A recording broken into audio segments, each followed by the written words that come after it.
shit. The rituals of the Knights of the Golden Circle.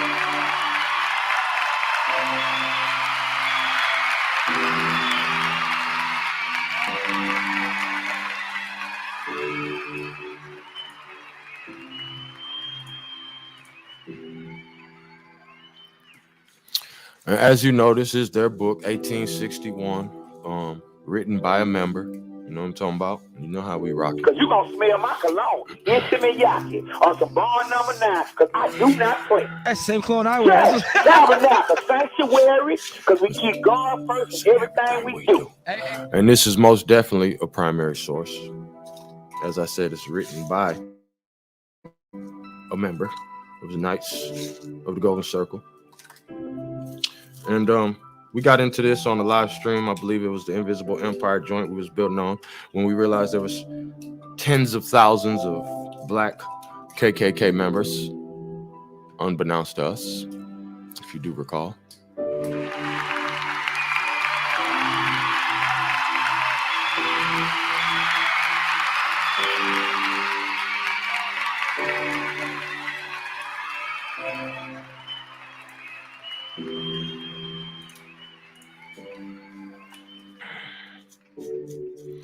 I gotta get my meds together for this shit. Let me get my brownie going, man. They tried to bury us in the dirt. They didn't know we were seeds. We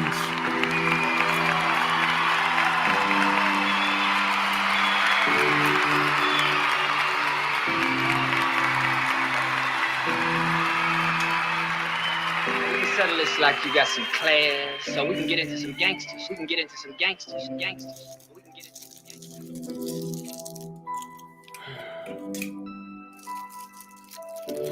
I damn near, from the shit I done learned, bro. What I know now today, I wouldn't even show my motherfucking face on the internet, nigga. I'm talking about for nothing, nigga. Not for nothing. Nothing, nigga.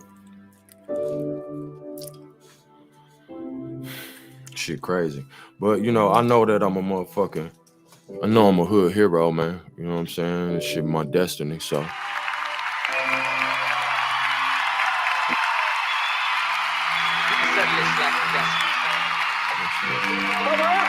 Settle this like you got some claim. The aboriginals, yes, our people here, and the rest.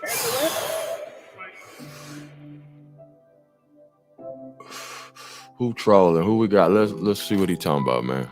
Today we got time. Let's see what he talking about. Hey, you guys are gonna be confused. Oh, nah, that's probably a nigga we know that be in the chat. It's a nigga that be on the panel. You know what I'm saying? Shit be weird like that.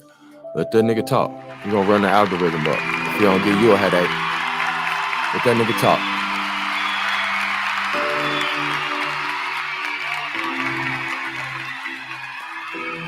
We gonna be going up in a minute, tribe.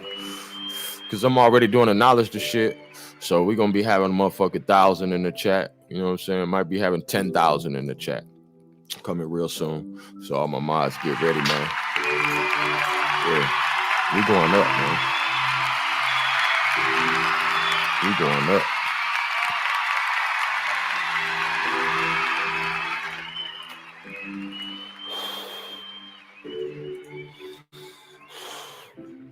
Cause I just realized, like, shit, it's really like a nigga job. You know what I'm saying? And I don't mean like I get paid to do this shit because I don't. You know what I'm saying? Like, I goddamn invest more into this shit. But it's good though, because as long as my people benefiting, then that shit, that's rich forever. You know what I'm talking about? Because we going to smell my cologne, Intimiyaki, on the bar number 9, because I do not play. That's the same clone I wear. Tabernacle, sanctuary, because we keep God first in everything we do. That nigga definitely trolling. You know they trolling. Are they gonna be coming hard? They coming hard hitting, man, because we uncovering too much. And especially, you know, with this shit coming up, you know, it's 2023. 23 is one of their witch numbers. So they taking shit serious. You You know what I'm saying? I think that's why I'm gonna drop that. I got Illuminati Hotline Part 2 and Part 3. That's a new series we're gonna be doing. Illuminati Hotline. You know what I'm talking about? Keep shit fresh and interesting.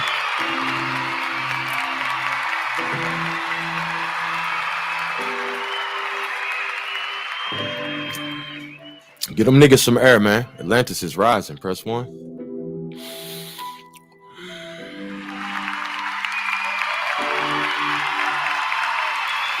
We hacking the motherfucking hackers.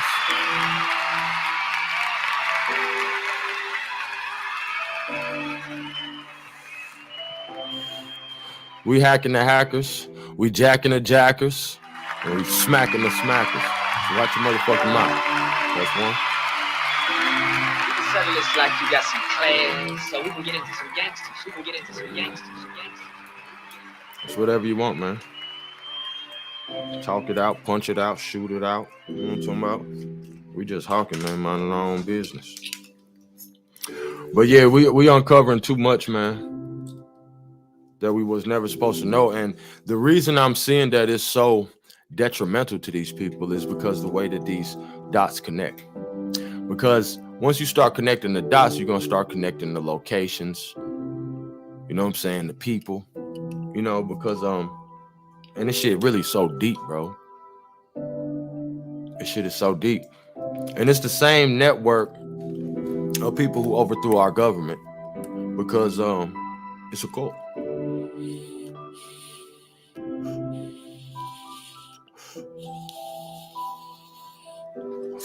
But they got members that's motherfucking 1,000 years old, shit like that. You know what I'm talking about?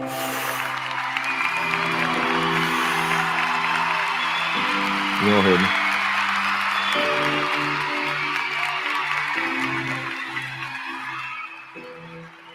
You don't hear me though.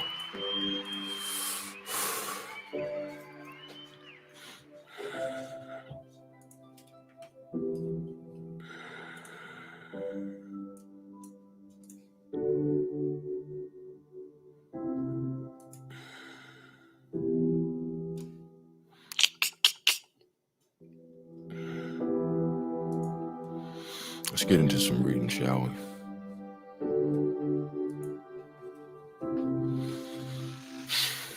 So,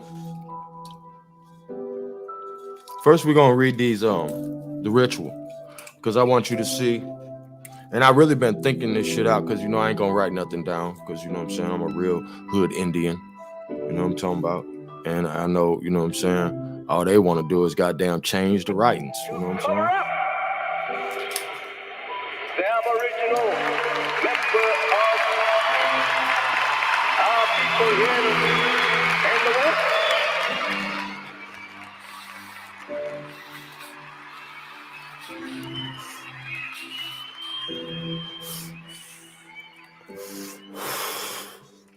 And you'd be surprised how much of the shit that's going on in the world didn't even start until the 1900s, 1910, 1920, 1950, 1960.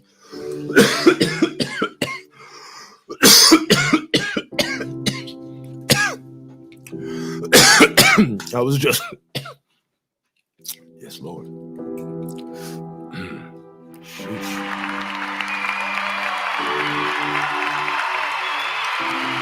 This is Buddha's palm.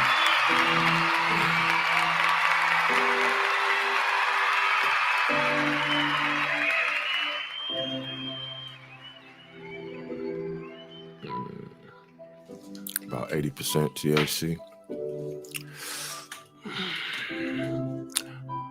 Shit, that shit's, oh God, nigga, I forgot what I was saying. I digress. Oh, I was studying some shit, and really I'm trying to organize the shit in my mind, like, and as I'm organizing it in my mind so I can present it to you, it's like when I be organizing it in my mind, I be thinking like it'd be like a missing piece, you know what I'm saying?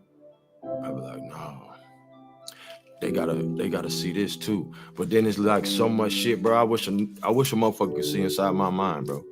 You know what I'm saying? Like, shit crazy, man. But let me read.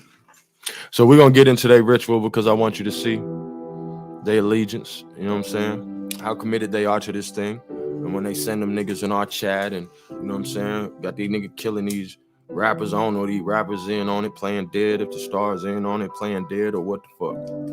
You know what I'm saying? I just watched a video, and goddamn, they was looking for Michael Jackson. I think it's like the 80s or some shit.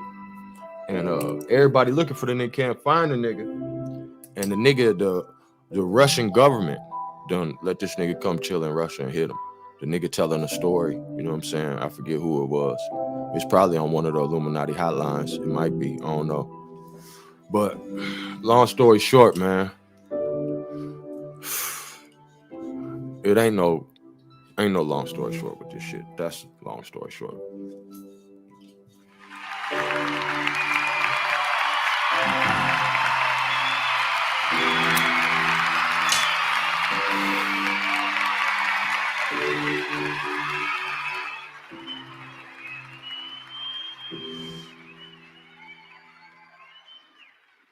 Hey man, y'all, goddamn, I told y'all the agent's gonna be coming, y'all. So don't even stress them niggas, bro. You know what I'm saying? Like they gonna be coming heavy, bro. This shit called the Invisible Empire 2: Ciphers, Codes, Castles, and Crosses. And you know, even when you're dealing with the crooks, you know what I'm saying? Crooks and Castles, that's one of my favorite street brands. You know what I'm saying? But that's still dealing with the same shit. But I didn't know what the castles was. I knew the crooks was the crook and flail, the Egyptian shit. But I didn't know what the castle shit was.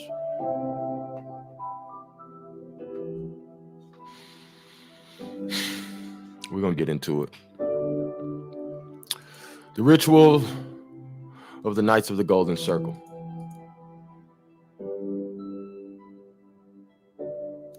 And maybe we need a little more background for some of those who may not be privy to exactly what we got going on here. So let's do a little brief synopsis. Let's see, where should we start?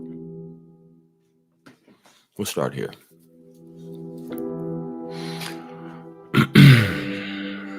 Let's see, where's the...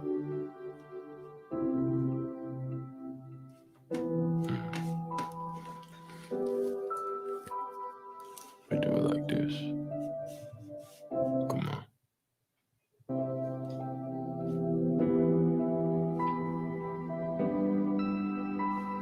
Yeah.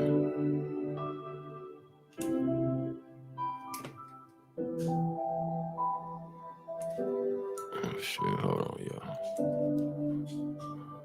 Boom. And we change this to boom.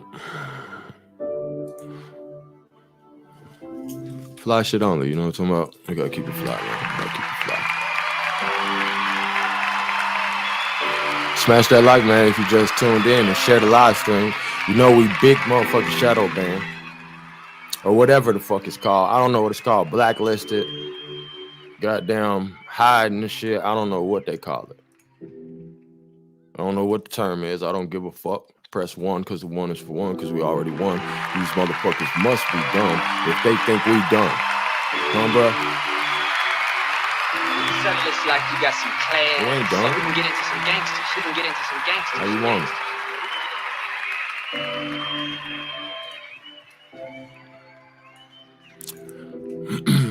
Shortly before the Civil War began, the state of Texas was the greatest source of this organization's strength. All right. Texas was home for at least 32 KGC castles.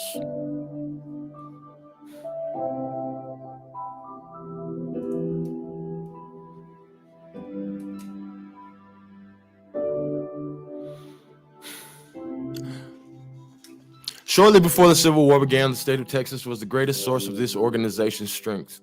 Texas was home for at least 32 KGC castles in 27 counties, including the town of San Antonio. Marshall, Canton, and Castroville. Castroville. You said Castroville, right?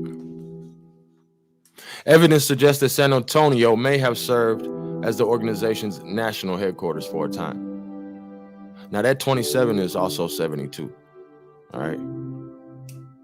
The South began to succeed from the, and that's because it's front, back, forward, upside, down, side. They demons, bro. They're moving all through this motherfucker, all four directions. Don't you see that cross on his chest? Pay attention. All right?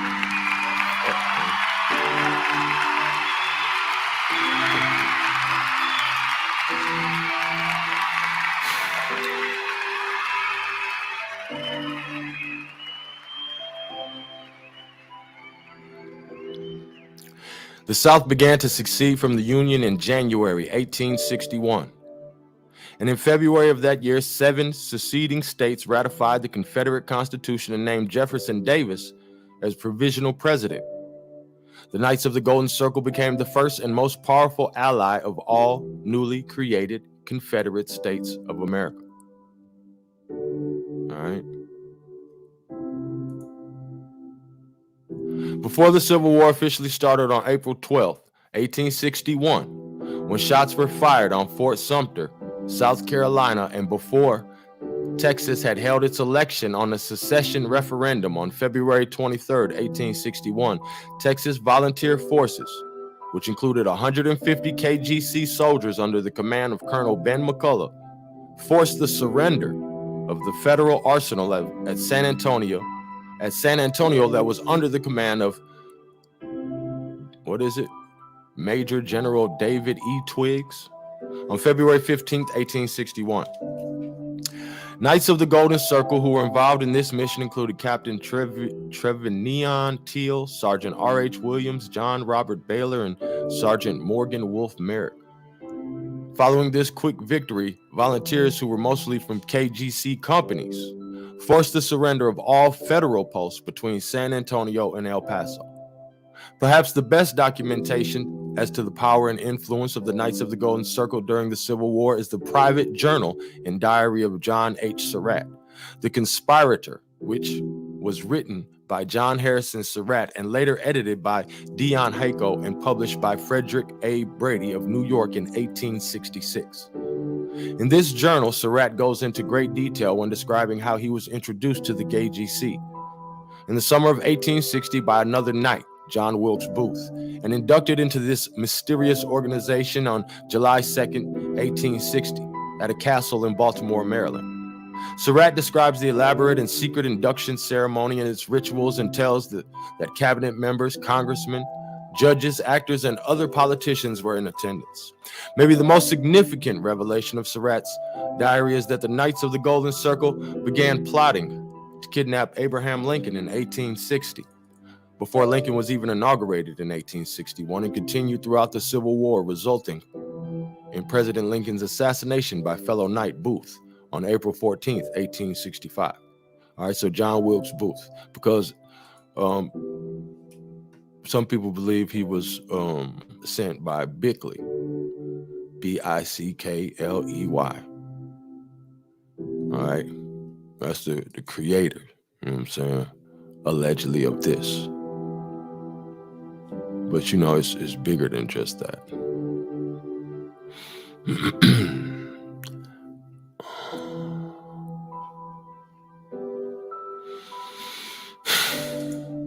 And it goes back further than this, you know what I'm saying?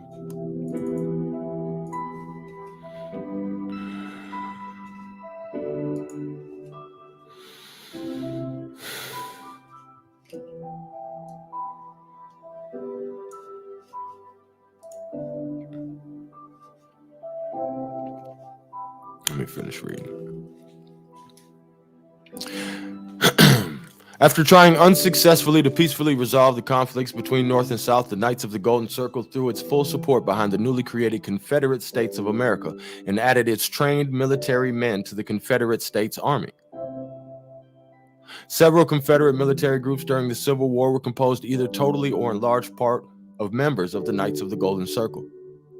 One notable example of KGC military participation in the Civil War included the Confederates' Western Expansion Movement of 1861 and 1862, led by Lieutenant Colonel John Robert Baylor and General Henry Hopkins Sibley. And you know, where is that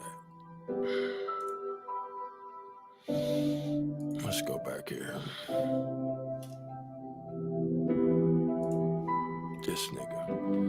John Robert Baylor. See, he like a descendant of niggas who been on the fuck shit.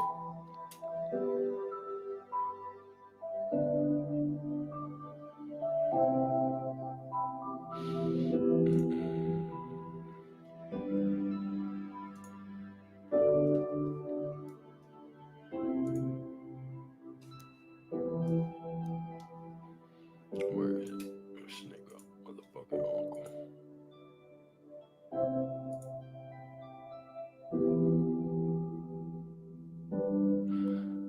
This is his great uncle. All right. Let's go back. That's John Baylor. All right. 1861. That's him in uniform.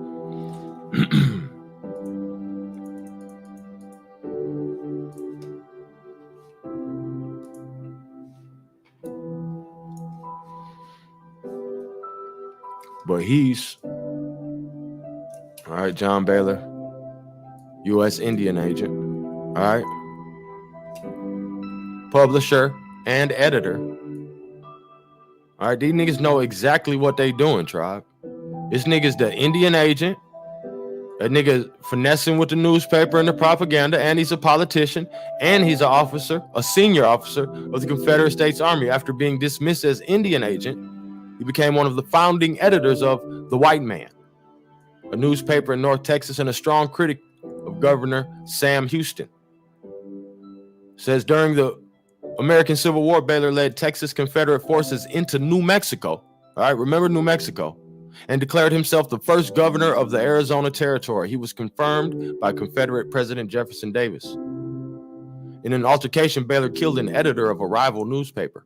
All right, they got rival newspapers because the propaganda is that serious, because they know that this is an arm of the military. Just like this shit. That's why we always under attack.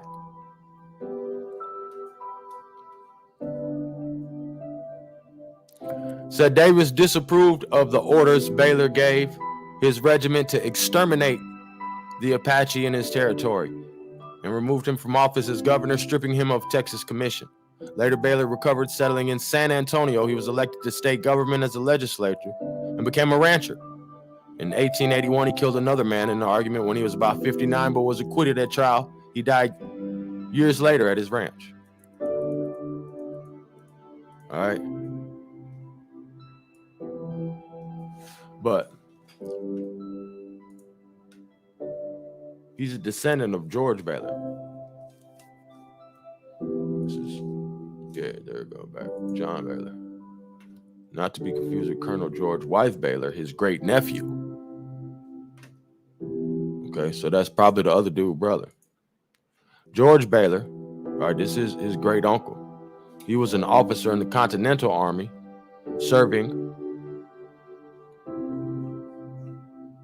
throughout the American Revolutionary War. I stumbled because I'm looking at this motherfucking hat. All right. That's the same hat you saw on that little ugly motherfucker in the Mesoamerican sculpture with his motherfucking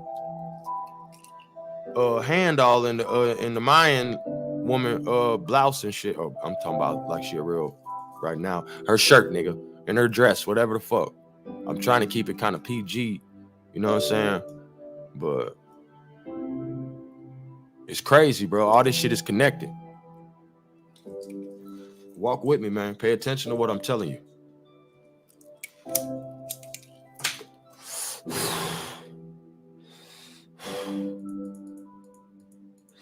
Baylor was first aide de camp to George Washington. He brought the news of the Battle of Trenton to the Continental Congress. He was later appointed to the lead 3rd Regiment of Continental Light Dragoons, which often acted as the escorts for Martha Washington while commanding his dragoons. In September 1778, his forces were attacked, blah, blah, blah. All right. But see, this shit is all the way in Russia. All right, these are privateers, basically. See, this shit, translate, man. What the fuck is you doing? Yeah.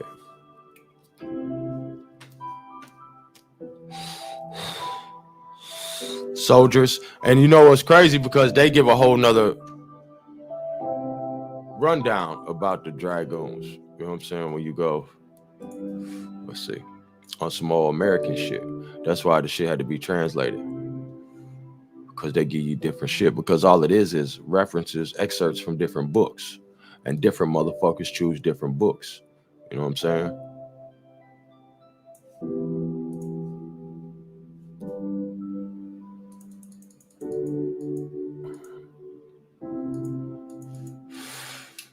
The name reputedly derives from a type of firearm called a dragon, which was a handgun version of the blunderbuss carried by dragoons of the French army.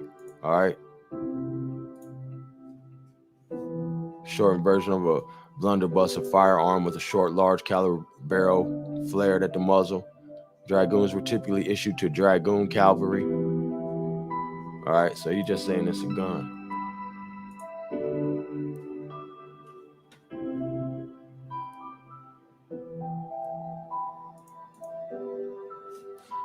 Soldiers of the formation called dragoons, created in France by Henry the, what's that? That the fucking 6 or some shit? I don't know how to read that shit. Is that a 4 and a 1? That's a 5. V is 5, yeah. 1, 2, 3, 4. Is that a 4? I don't fucking know. I gotta look it up every time I do a tattoo to chat. No, it's a 4. All right.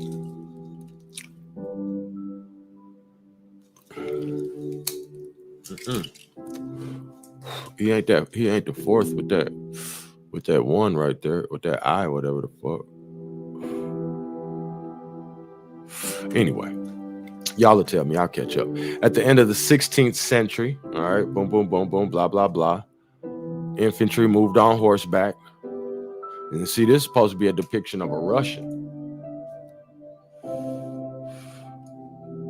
See, there's more Russian shit, bro. I gotta get it translated to read. According to the most common version, the name was to come from the image of a dragon. All right, so well, they just emphatically told us, reputedly, I believe they said, reputedly known. All right, but here, according to the most common version, the name was to come from the image of a dragon placed on the banner of the first troops of this kind. According to the Mala Encyclopedia Washposhka. See, this is what I'm saying. They got some whole other references. You know what I'm saying?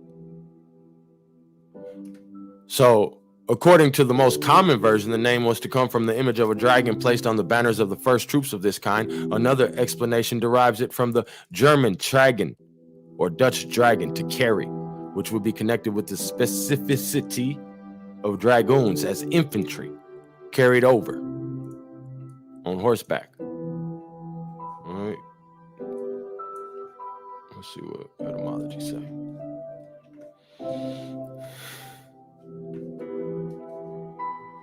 Are we gonna get to the ritual and share the live stream, get some niggas in here? Let some motherfuckers wake up because they still sleep. Cause you gonna smell my cologne. Instrument Yaki or the bar number 9, but I do not think. That's Saquon I Yeah, wear. tabernacle, sanctuary, cause we keep God first in everything we do. I just want to see what the computer gonna do. What the bots got to say. I'll put that Trajan in because that's supposed to be the German, right? 1300 dragnet. I never looked this up before. That's interesting. The motherfucking dragoons with these niggas. And drag like a motherfucker, ain't they? That's crazy.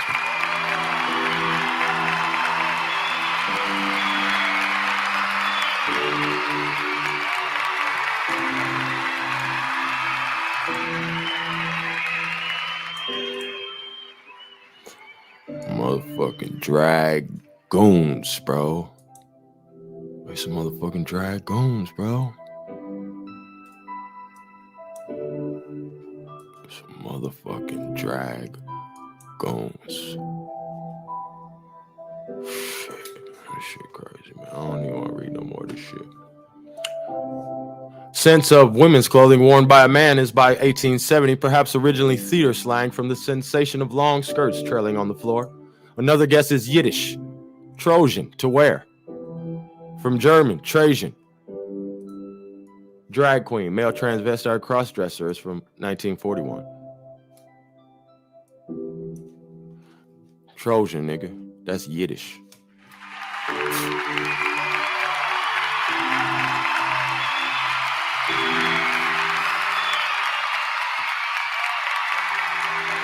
Can't make this shit up.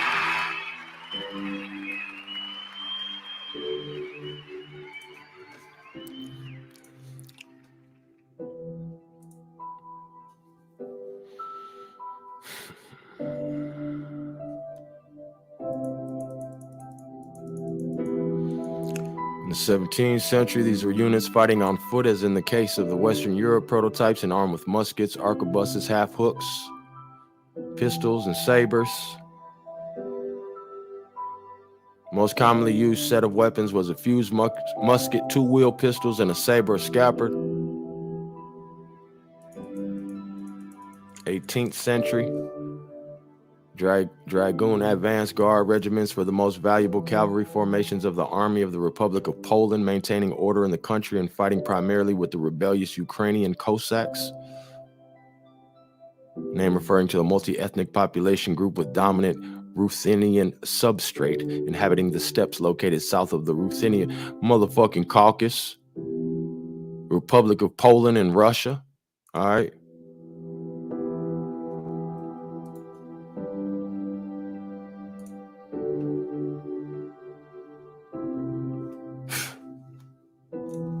Bro.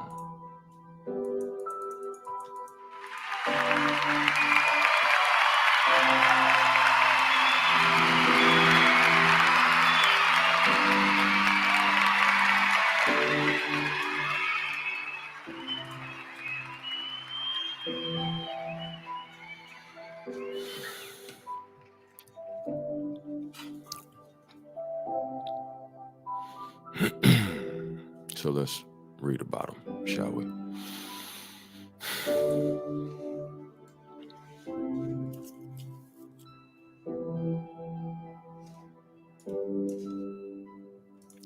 After trying unsuccessfully to peacefully resolve the conflicts between North and South, the Knights of the Golden Circle threw its full support behind the newly created Confederate States of America and added its trained military men to the Confederate States Army. I said it added its trained military men to the Confederate States Army. Several Confederate military groups during the Civil War were composed either totally or in large part of members of the Knights of the Golden Circle. One notable example of KGC military participation in the Civil War included the Confederates' Western Expansion Movement of 1861, and I think I read that already, but fuck it, I read it again. In 1861, Albert Pike traveled to Indian Territory. And you know, now that we looking at this picture right here, niggas talking about the nigga being mulatto, that's why he looked dark and all. No, he from over there with them, bro. In 1861, Albert Pike traveled to Indian Territory and negotiated an alliance with Cherokee's chief, Stand Watie. All right? Trying to tell you niggas, bro.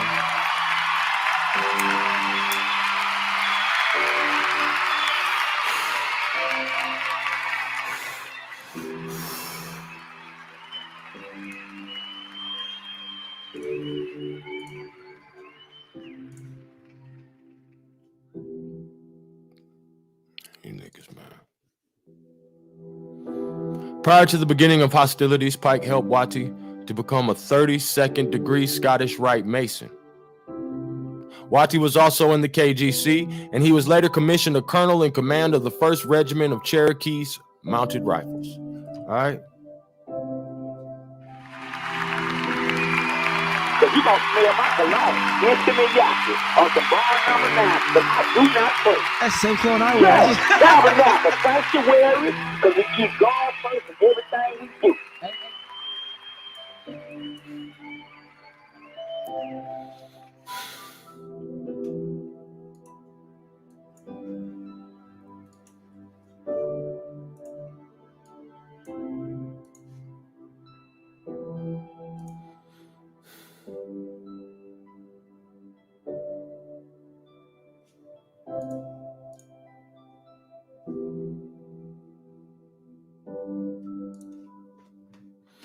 I said, in 1861, Albert Pike traveled to Indian Territory and negotiated an alliance with Cherokee chief Stan Watty. Prior to the beginning of hostilities, Pike helped Watty to become a 32nd degree Scottish Rite Mason. Watty was also in the KGC, and he was later commissioned a colonel in command of the 1st Regiment of Cherokee Mounted Rifles. In May 1864, Chief Watty was promoted to the rank of Brigadier General in the Confederate States Army, making him the only Native American, quote unquote, of this rank in the Confederate Army. Watty's command was to serve under CSA officers Albert Pike, Benjamin McCullough, Thomas Hinman, and Sterling Price. They fought in engagements in Indian Territory, Kansas, Arkansas, Texas, and Missouri. One of the most feared organizations of all Confederates, whose members were in large part Knights of the Golden Circle, was what was called Quantrell's Guerrillas or Quantrell's Raiders.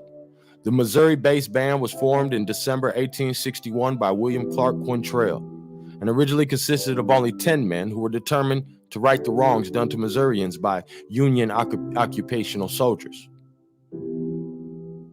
Now, here it says the rights to right the wrongs done to Missourians by Union occupational soldiers. Now, that's the Mormons that got driven out. But you don't know that. They just Missourians. All right? Because remember, I'm getting this from them. So they trying to tell each other what's going on without us knowing. But I'm going to show you, it's finna get real heavy, bro.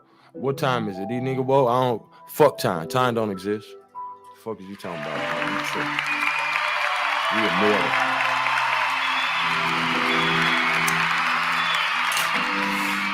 Time is now, nigga. We can settle this like you got some class, so we can get into some gangsters. We can get into some gangsters. We can get into some gangsters.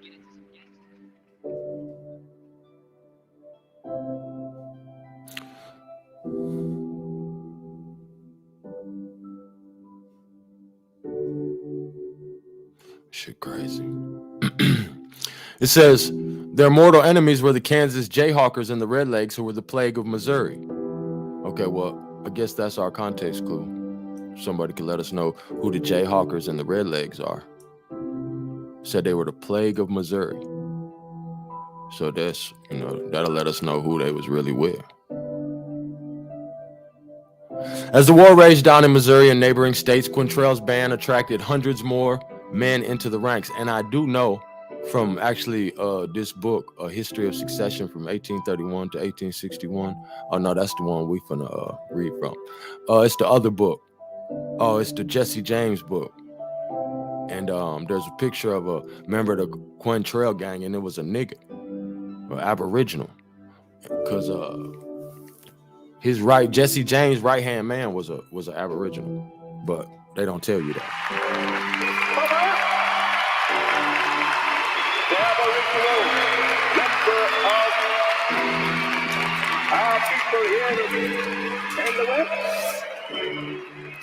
And see, I found that out when we was doing the study, and I was finding out about the Black KKK members, because this shit is like, it's just the same brotherhoods. They just renaming shit, recycling shit. All right, because at the same time one thing is said to disappear, the same kind of shit reappear with another motherfucking name. All right, but niggas don't study enough, so they really can't connect the dots. They don't know how motherfuckers was warned with Mormon motherfuckers to try to push them out of Missouri. You know what I'm saying? And they pushed their ass to Texas. All right. And then we just seen the other Texas boy. He out there just claiming shit. Telling nigga exterminate all these motherfuckers. All right. And that's on the Illuminati hotline coming up, but that's all the cartel shit. And we gonna get into that. We gonna show and prove, because that's what we do. I'm telling y'all, I know this shit. I'm gonna show y'all. That's same clone I Tabernacle, sanctuary, because we keep God first in everything we do. I'm gonna show you I know it too. What's this guy's name? It's something Hawk. And it may sound stereotypical, but dude looks like he's done some time. And sounds like he's done.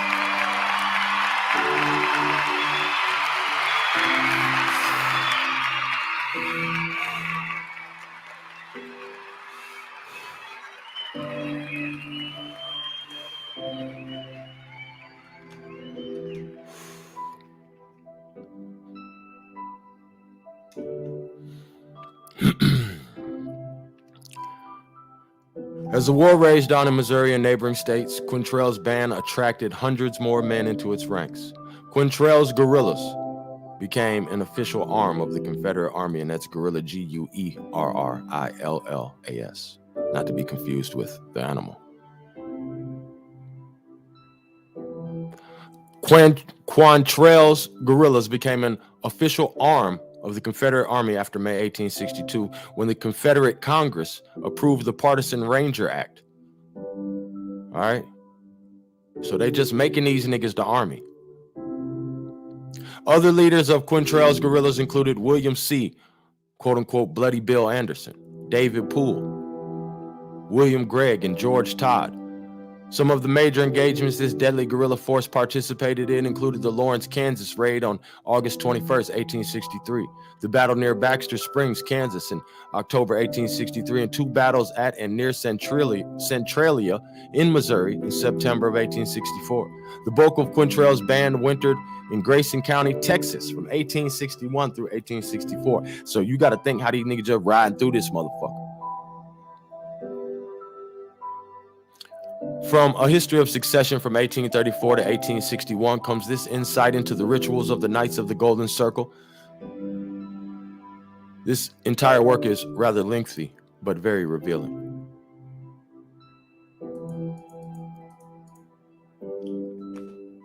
Let's go into that, why don't we? Yeah, we got it.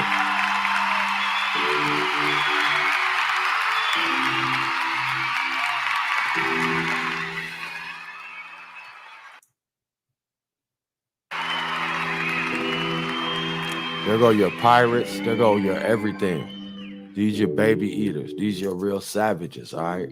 These are Cossacks. All right? These niggas in history fucking shit up. They still got their haircuts and all that shit. Yeah, go and download that shit. Let's get it. Keeping that one. We got the Cyclopedia. 1,048 pages, bro. All right. It says the Dajjal, the Antichrist, will be one-eyed. All right. That's what they taught me when I was a kid. Watch for the Antichrist. He's going to be one-eyed. The Dajjal. Cyclopedia, or a universal dictionary of arts and sciences containing the definitions of the terms and accounts of the things signified thereby in the several arts, both liberal and mechanical, in the several sciences, human and divine, the figures, kinds, properties, productions, preparations, and uses of things natural and artificial, the rise, progress, and the state of things ecclesiastical, civil, military, and commercial, with the several systems, sects, opinions among philosophers, divines, mathematicians, physicians, antiquaries, critics, etc., is the title.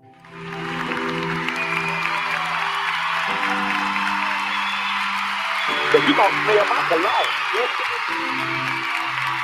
That's the title. What's this guy's name? It's something Hawk. And it may sound stereotypical, but dude looks like he's done some time.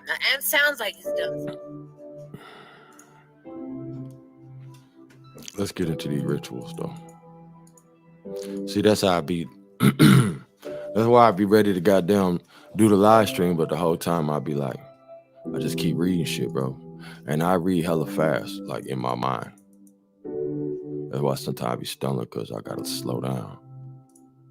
But you know, if a motherfucker talk to you, and that's my gift, it's like a motherfucker talking to me. And if a motherfucker talking to you, they ain't gonna be like, there are 3 degrees to the order. You know what I'm saying? I don't know, bro. I'm just trying to tell you, when you read the shit, read like a motherfucker talking to you, bro. That's all they doing. They talking to you. Because when I, you know what I'm saying, took English composition 1 and 2 in motherfucking college, you know what I'm saying? Motherfucking, I realized, you know what I'm saying, as I'm writing, and I got an A in both, I might add. You know what I'm saying? I dropped out, nigga. You know, got my motherfucking fake ass diploma and enrolled in college after my old bird pass. You know what I'm saying? Just to level up, you know what I mean? For her sake. So, for my own sake, for real. But long story short, I realized the thing I was doing wrong was I was writing like I talk. You know what I'm saying? And you can't write like you talk. You gotta, like, how can I say it? It's like you gotta write like you talking, but you can't write like you talk. You know what I'm saying? I don't know if that makes sense, but because there's certain rules. I can't start a sentence without a subject. My problem was run-on sentences, and what's this shit called? What's the shit? I don't even remember because I fixed it. But I don't know if it's the fractured sentences or whatever. I wasn't putting a subject on there. You know what I'm saying? I put a period like I'm done talking, but then I just keep talking about the shit without redefining the subject at the beginning of the sentence. You know what I'm saying? Because the shit witchcraft, bro. You know what I'm saying? So it's rules to the witchcraft. That's why you got to have a subject. You know what I'm saying? You can't start the sentence without a subject. You got to have a defined subject, defined actions, all this shit. You know what I'm saying? Because this shit is something different, bro. Bro, these Europeans, the motherfuckers came over here in these 1800s, all that 1900s, all the motherfuckers, they couldn't barely, bro, they can't speak English. How they gonna know how to read and write, bro? Come on, bro, use your fucking brain. They can't even speak English, nigga. You know they can't read and write, nigga. Is you stupid, bro? How you know? They can't speak English, nigga. The fuck? Easy. None of these motherfuckers can read and write. All right?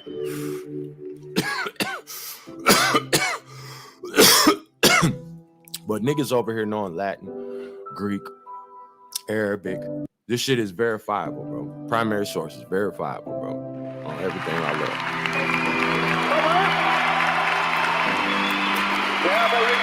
Hebrew, Aramaic,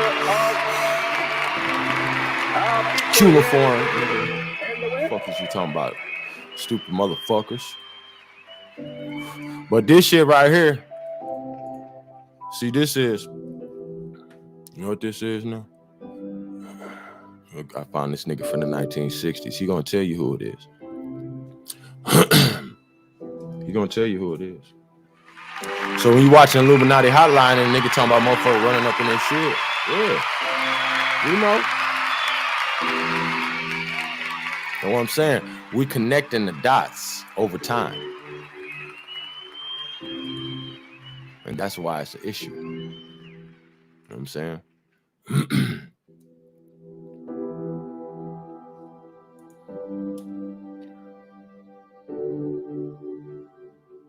Oh, you thought that was the Statue of Liberty? Oh, she bringing light to Asia. That's what she's supposed to be doing. All right. I don't give a fuck what none of these niggas told you. We deep diving. Atlantis is rising. You know what I'm talking about? Because you going to smell my cologne. Insimiyaki. Or some bond number.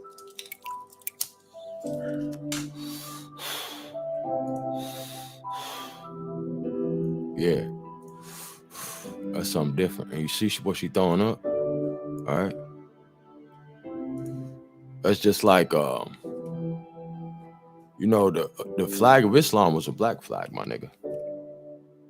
Wasn't no star and crescent on the flag. But she don't have nothing to do with Islam. It's her flag.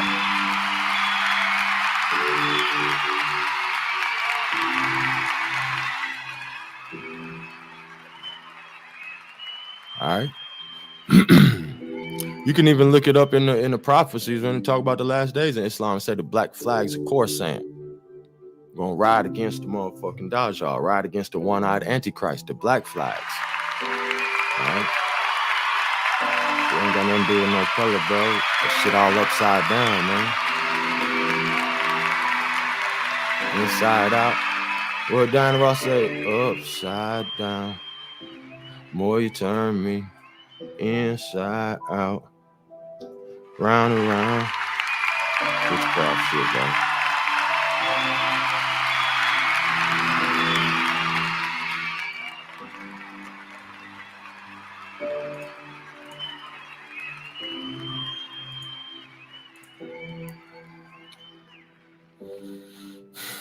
I'm on my high shit, fly shit. You know what I'm talking about? Let's get these downloads.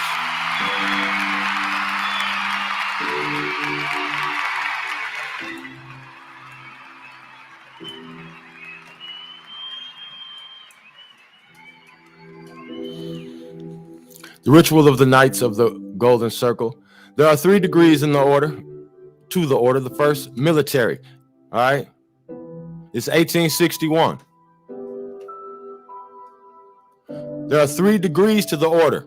Oh, you thought it was going to be, I know the 3. You don't know what the fuck you talking about, bro. That's why I had to let it, it's marinate.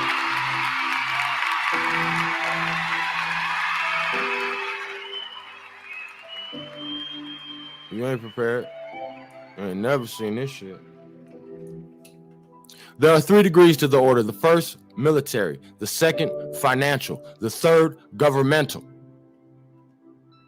The ritual of the first degree contains little of special importance. We will here premise that the reading of the rituals is entirely unintelligible except by the aid of keys, a great many numerical figures being substituted for words. We are in possession of the keys, and in what we publish of the rituals we shall give in just as we find it, putting into parentheses the meaning of the figures. The 2 following paragraphs are from the obligation taken in the first degrees, the words of the first being spoken by the treasurer and those of the second by an officer called the captain. Now pay attention, because we got the keys, my nigga. We got the keys. We got the keys. What's this guy's name? It's something Hawk. We got the keys. And it may sound stereotypical, but dude looks like he's done some time. And sounds like he's done some. Cover up. The Aboriginal. We got the keys. We got the keys. Press 1. 1 is for 1.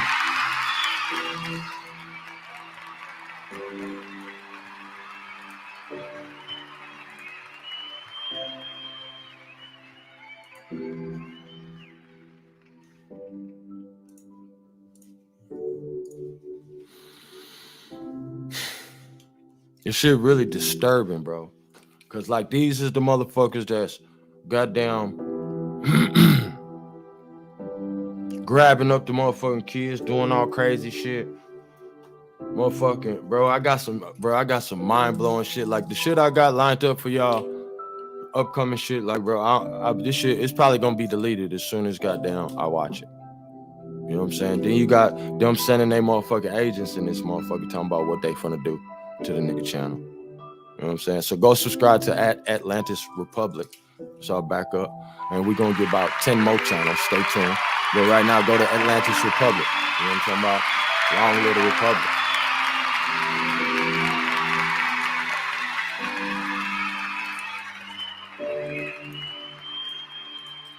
Yeah, long live the Republic, motherfuckers. I wasn't expecting no niggas like us, tribe.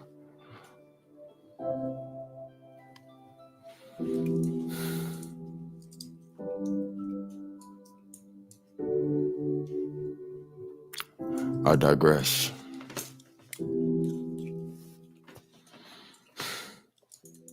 Treasurer, gentlemen, we must now tell you that the first field of our operations is 2, Mexico. All right?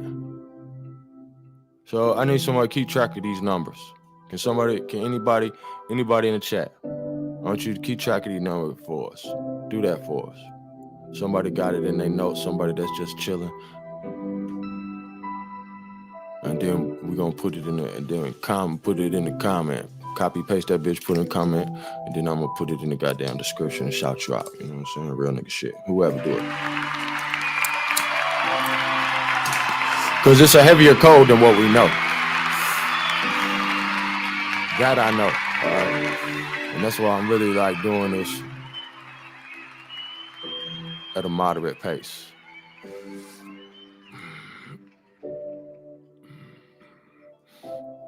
Because we gotta,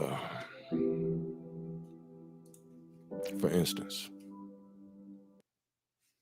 I knew this page was gonna give me trouble. Because it's they shit.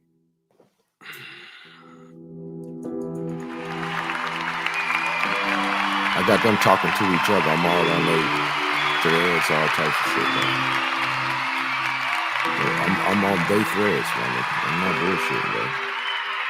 I'm on their ass, dog. I told y'all.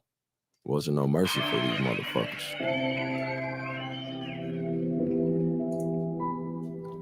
The first Baconian Rosicrucian AA headpiece to appear in a Shakespeare play, namely The Taming of the Shrew. All right.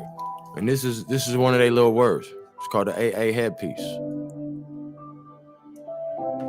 Nigga think I'm a motherfucking Freemason. You know what I'm saying? To this point, because I know shit they granddaddy don't know. You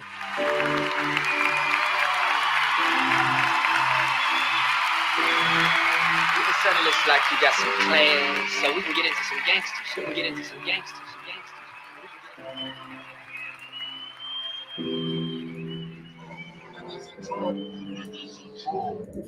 What's this guy's name? It's something Hawk.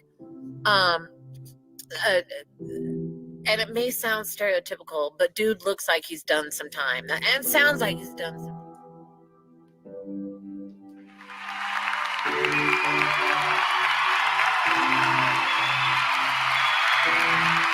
Now,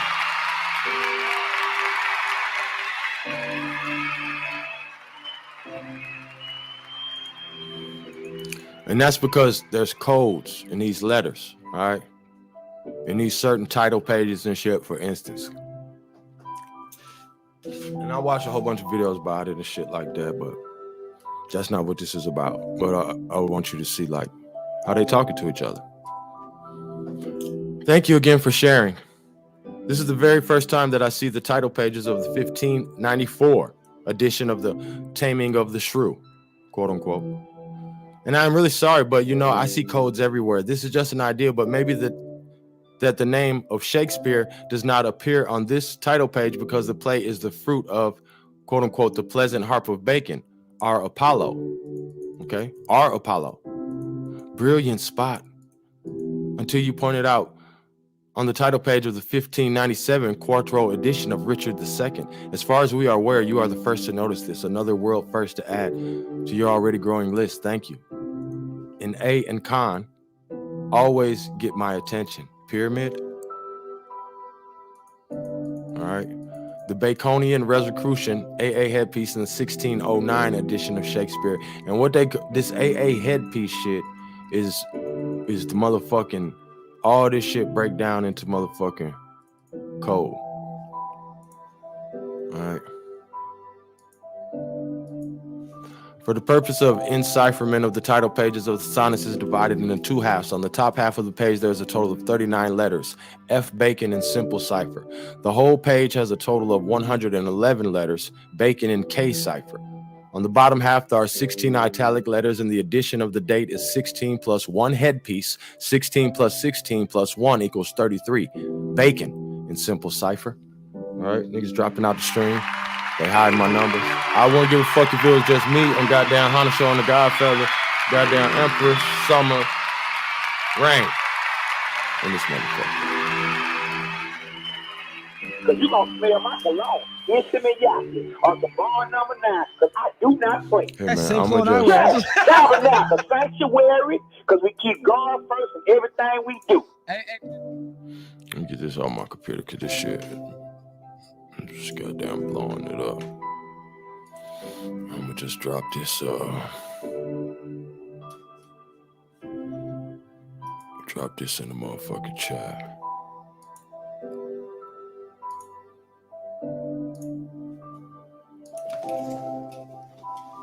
There you go. Say that in your history, man. Figure that shit out. Go to your homework. What's this guy's name? It's something Hawk. And it may sound stereotypical, but dude looks like he's done some time. And sounds like he's done some. Shut up, bitch.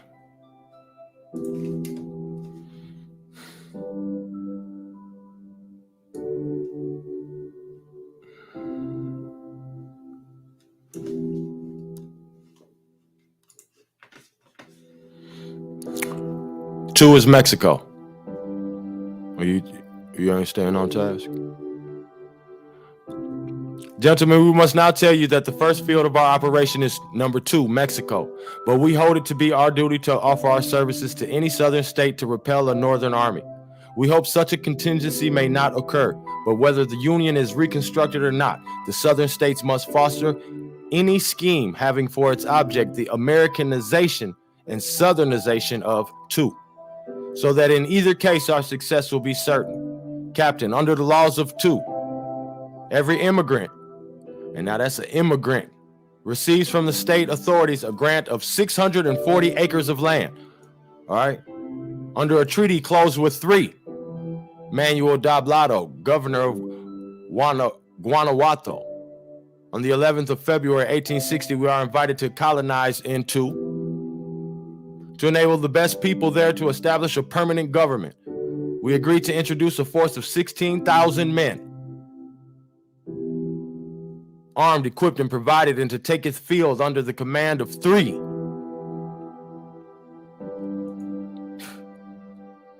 Who agrees to furnish an equal number of men to be officered by KGCs.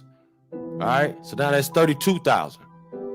To cover the original expenses of arming our forces, there is mortgaged to our trustees the right to collect 1/2 the annual revenues of 4, Guanajuato, until we are paid the sum of 840,000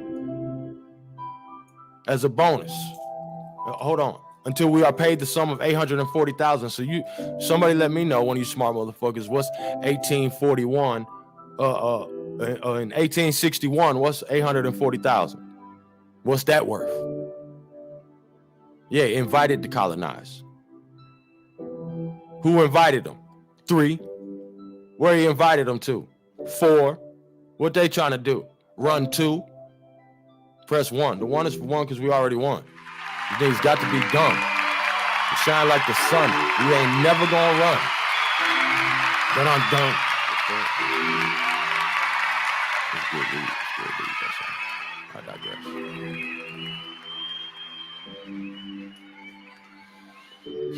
I told you it's the cartel, it's the Mormons. We got the motherfucking Mormons down there selling fucking cookies with the goddamn kids. There's 4 motherfucking kids in the yard on a motherfucking compound. All right, they letting them play on the compound.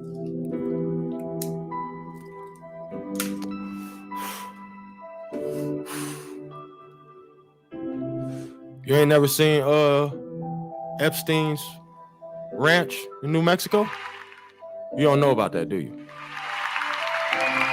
Stay tuned, man, for Illuminati Hotline, man. We got that on deck. So when you see it, you know what I mean? Tune in.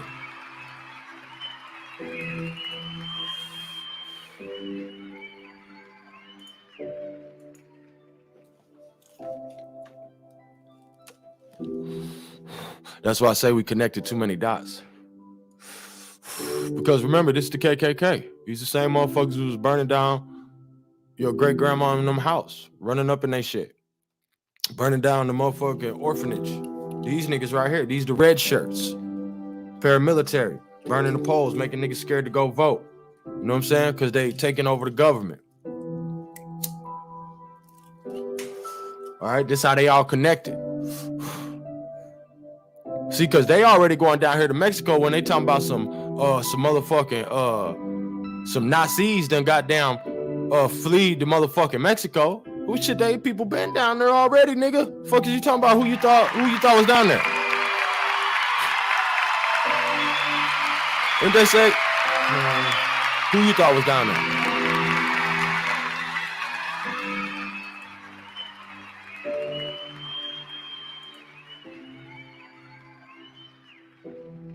The names have been changed to protect the innocent.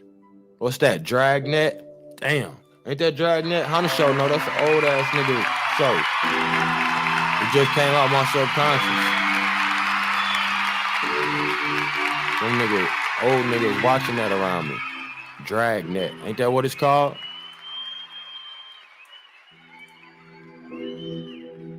Yeah, man.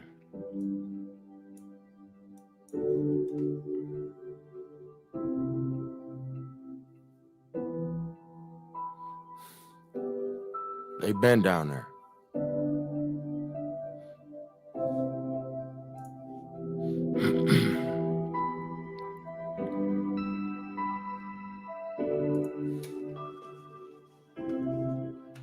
As a bonus, there is also ceded to us 355,000 acres of land.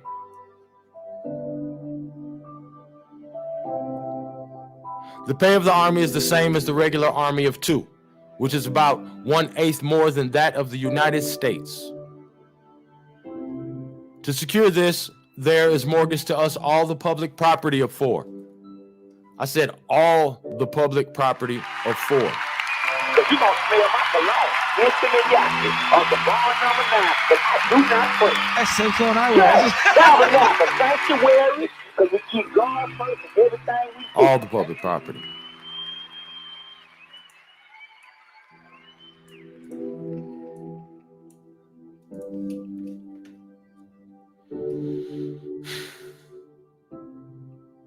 Amounting in taxable value to $23 million. I said $23 million. Bro, $23 million in 1861, bro.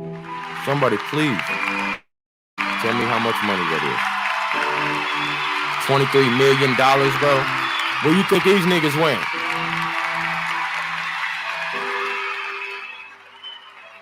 Where you think they went?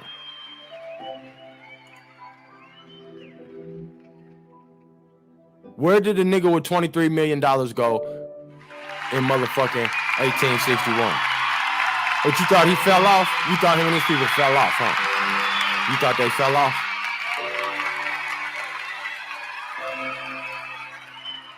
You thought they fell off?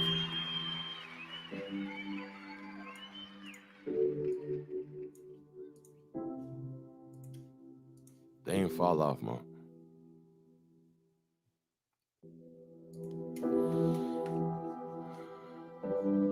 Manuel de Blado, governor of Guanajuato, is now there making arrangements for our reception. We shall cross over as soon as possible after our national troubles are settled. I will now give you the signs, grips, passwords, and tokens of the first degree of the KCG.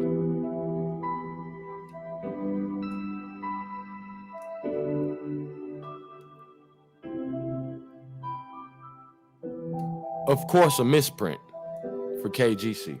I don't think you niggas is paying attention, bro. I don't think Cause you gonna smell my cologne. Intimate Yaki. Is it too small? On the bar Pause. number 9. Cause I do not play. That's Cyclone Highway. Yeah, Tabernacle Sanctuary. Cause we keep God first in everything we do. Of course, it's a misprint. Forward, backward, forward, upside down, inside out, round and round.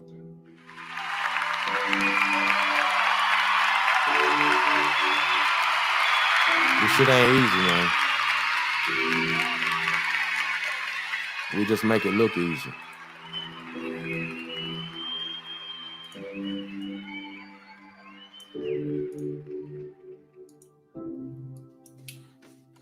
This degree has a name which I may now give you. It is the I.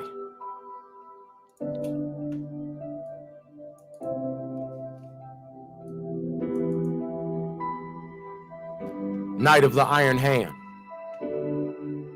The first great sign of the order is thus made 7.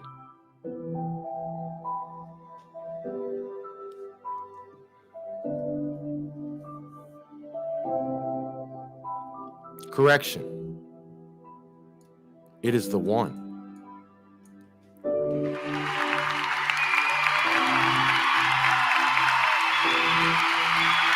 Walk with me, man.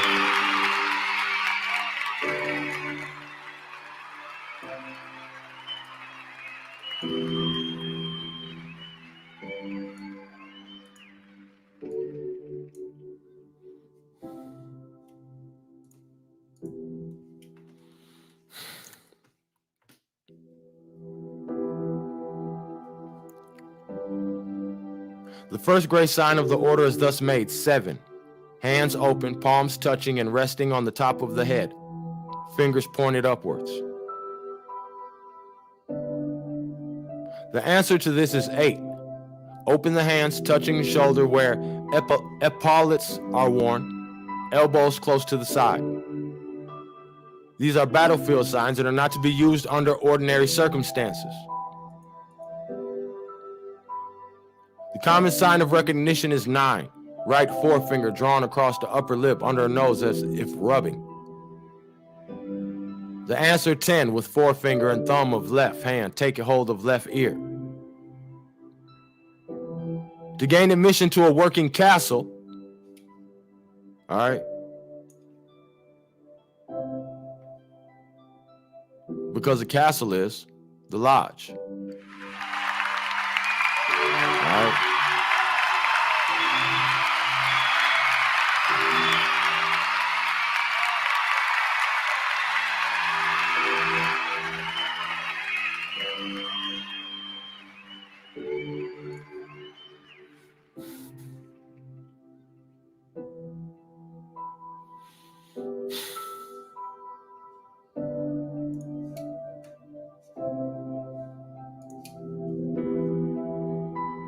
To gain admission to a working castle or the room of any KGC, give 11.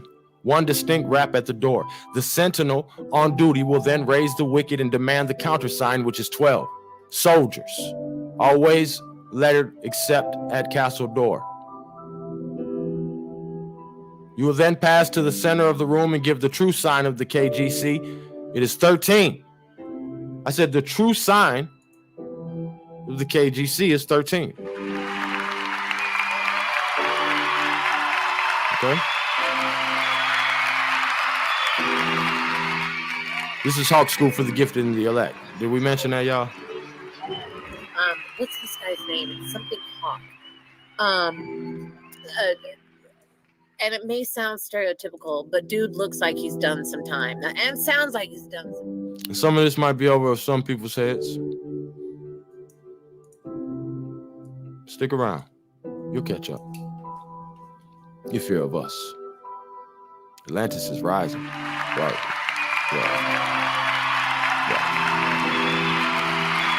Cause you gonna smell my cologne. Intimidate on the bar number 9. Cause I do not pray. That's same phone I wear. Yeah, tabernacle, sanctuary. Cause we keep God first in everything we do. Left hand on heart, right hand raised. This will be recognized by a bow from the captain when you will at once take your seat. The sign of assent is 14, both hands up. Of dissent, 15, one hand up. The grip is 16. Press with thumb 1 inch above second knuckle. The token 17, golden circle encasing block hands closed on scroll. The whole to be the size of a dime. Every member may wear the sign of his degree. And now, reader, you know as much about the signs, grips, tokens, etc. of the Knights of the Golden Circle as they themselves do. We may here remark that the initiation fee for the first degree is $1, for the second $5, for the third $10. From the second or financial degree, we need give but little. The following is the closing part of the initiation. Captain, the headquarters of this organization are at 23. All right. Monterey, where most of the stores and munitions are deposited. Financial headquarters are at blank. Told you 23 important to him. All this shit is important to him.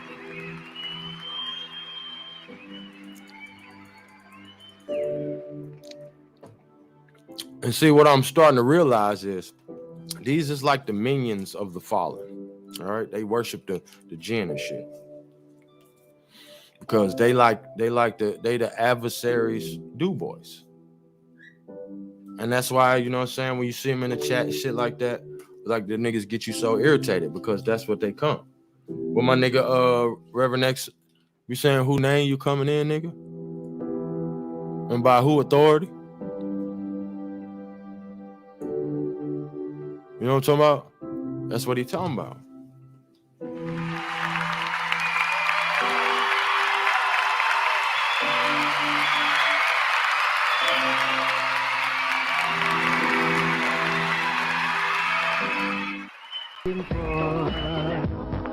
Giving you more of what you hoping for.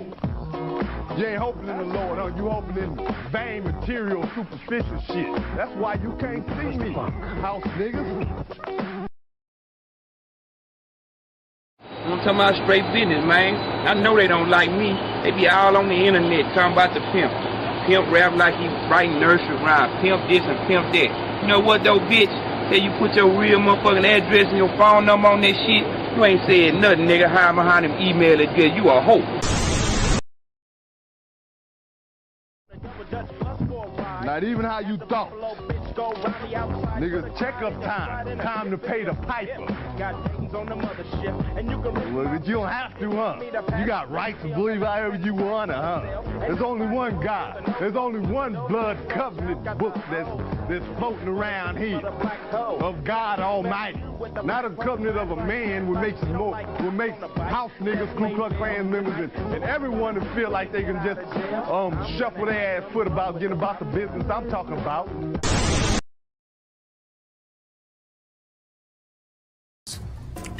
Exceptional nigga. Right there, huh, bright boy? Sun is up. Shining on all of us.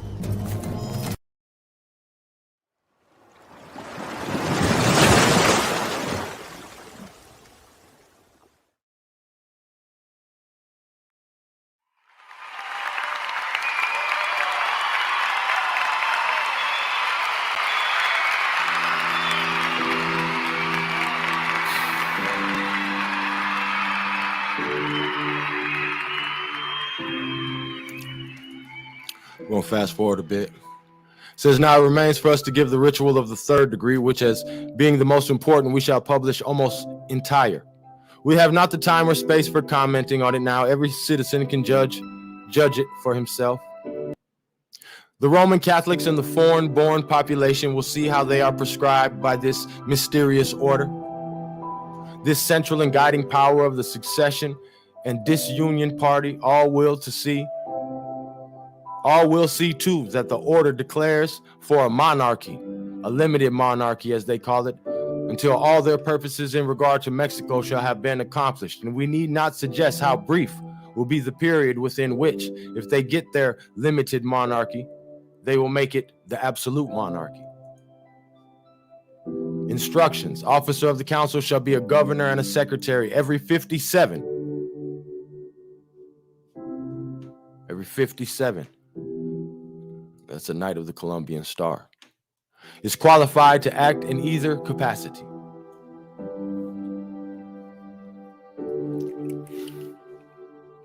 One is the first order, the order of the Iron Hand. 2 is Mexico. 3 is Dabaldo. 4 is Guanajuato.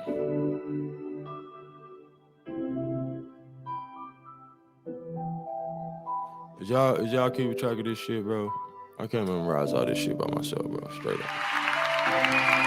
I know 13. What's this guy's name?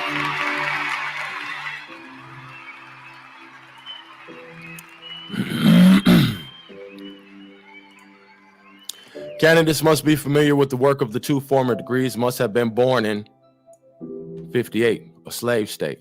Or if in 59, a free state, he must be a citizen. 60, a Protestant. And 61, a slaveholder. A candidate who was born in 58 need not be a 61, provided he can give 62 evidences of character as a Southern man.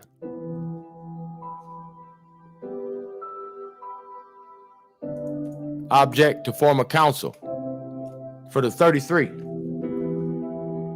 KGC. Are you following me?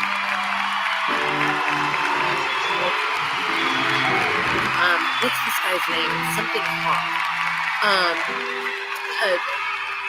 And it may sound stereotypical, but dude looks like he's done some time. And sounds like he's done some time.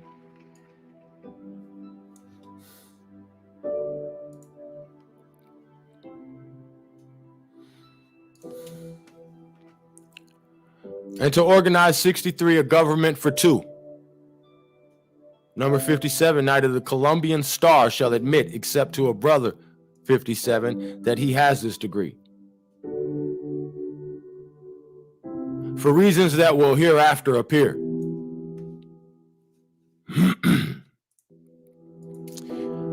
Any two 57s can confer the degree on others. The oldest 57 acting as the governor.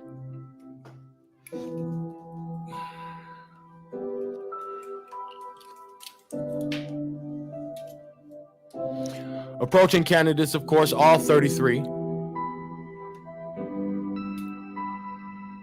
Knights of the Golden Circle know each other.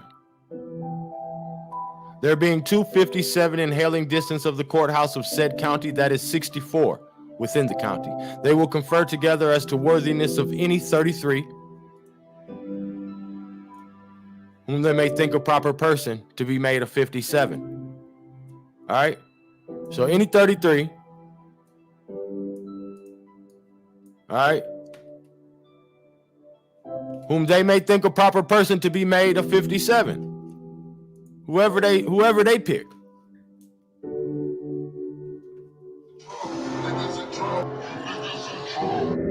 What's this guy's This shit name? is from 1861. And it may sound stereotypical, but dude looks like he's done some time and sounds like he's done some. From 1861, bro. It's the blueprint. We got the keys, nigga.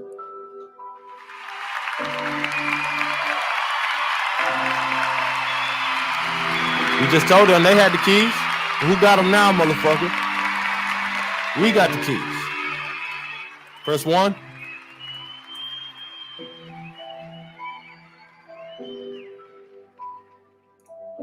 We got the motherfucking keys now.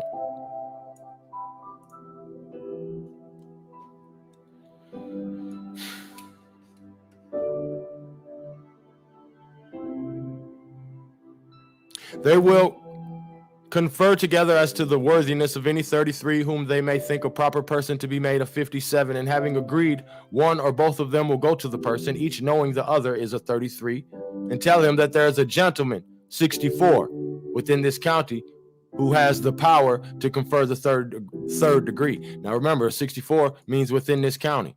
All right, it's reference right here, 64, within this county.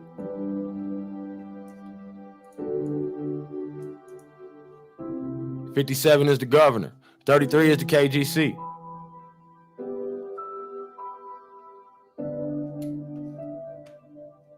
$57 is the Knight of the Columbian Star. You getting all this? You wasn't supposed to have this, nigger.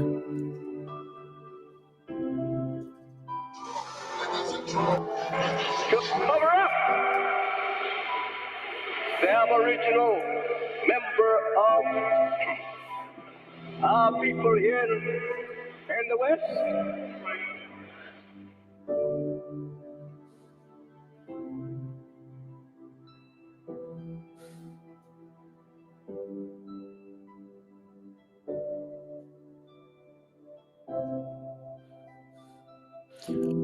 Don't forget to tell them that the fee will be $65. $10. If he assents, propose a time and place and be punctual. Let it not be exactly the place where the degree is to be conferred, but near. The 57 Knights of the Columbian Star act as if they also sought the degree. Also, tell the candidate that as he or you may be rejected, it will be expected that he will not mention the matter to anyone till the result is known. When in the room, the governor will take the Bible and will cause all to lay their hands thereon, when each will repeat after the governor the following initiation. We three, or any other number as the case may be, citizens of 58, a slave state, do hereby and herein in the presence of each other and great Jehovah, solemnly and sincerely, oh shit, I ain't finna be quoting that shit. I stuck a lot. Wuzu billahi minash shaitanir rajim.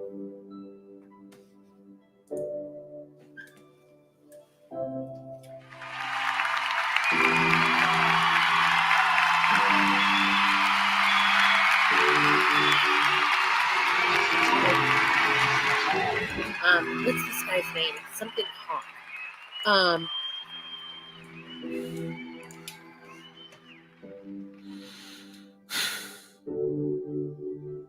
They sincerely pledge and with their faith and honor to conceal and never reveal to any mortal being a save,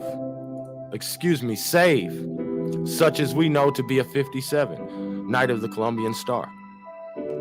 Any circumstances or thing that may here transpire during the next hour, and to keep the knowledge of the hour forever secret from all but 57. Fuck they secrets. Cause you gonna smell my cologne. Intimate Where my booty spot? on the bar number 9. Cause I do not play. That's Central and Iowa. Tabernacle, sanctuary. Fuck yeah, they almost got me. Everything we do. Motherfucker, blood's gonna be dripping off the ceiling of this motherfucker, boy. Slick motherfuckers. Nice try, motherfucker. Got me fucked up.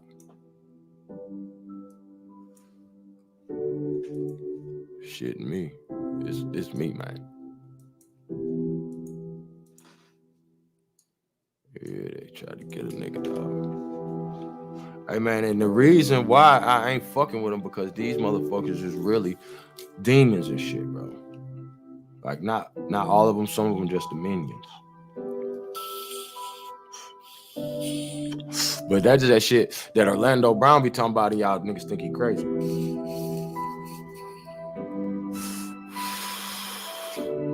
We talking about these motherfuckers because they're cool.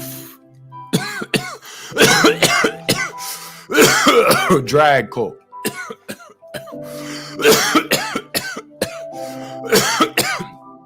You know what I'm talking about? Crooks.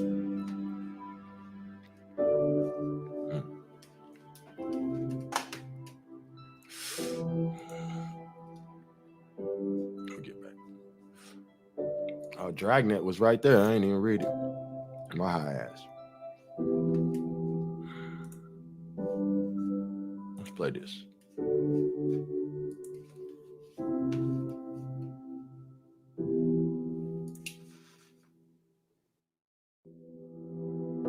Today, a crown, flag, or impressive building are all symbols that you might associate with the leader of a country. In ancient Egypt, however, things were a little different. The crook and flail were symbols of the pharaoh, the ruling monarch in ancient Egypt. What do they look like? What do they represent? Let's answer those questions. Knowing the original function of the crook and flail helps us see how they were used as symbols representing roles of the pharaoh. The crook was known as the Heka in Egypt. It originated from the staff that shepherds used to protect their sheep. The crook represented the pharaoh's role as a shepherd in caring for the people of Egypt. The flail was known as the Nekaka in Egypt. It was a rod with 3 strands of beads attached to the top. Although historians cannot agree exactly what this was used for, there are 2 primary interpretations of its origin. The first is that it was a weapon used to defend a flock of sheep. In this interpretation, the flail represented the pharaoh's responsibility to establish the order through punishment, if necessary, that was essential to sustaining society. The second interpretation is that the flail was used as an agricultural tool to thresh grain. In this interpretation, the flail represented the pharaoh's role in providing for the people of Egypt and protecting land that could grow food for the people. Together, the crook and flail were used to represent the 2 most important roles of the pharaoh. The earliest depictions of the royal crook and the royal flail were found separately, but the crook and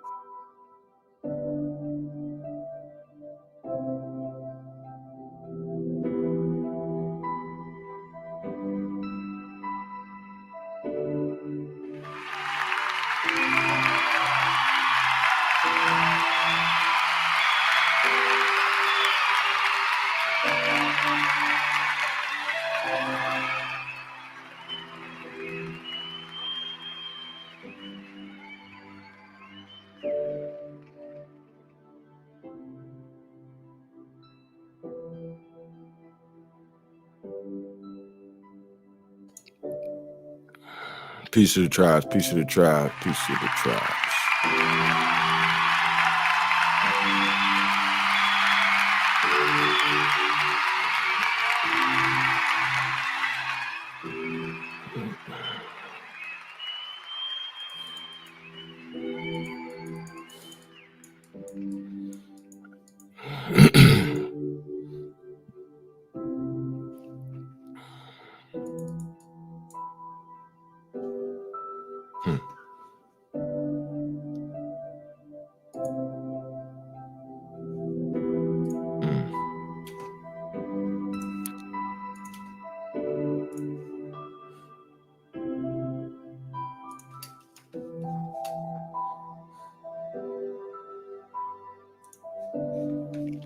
Let's continue, shall we?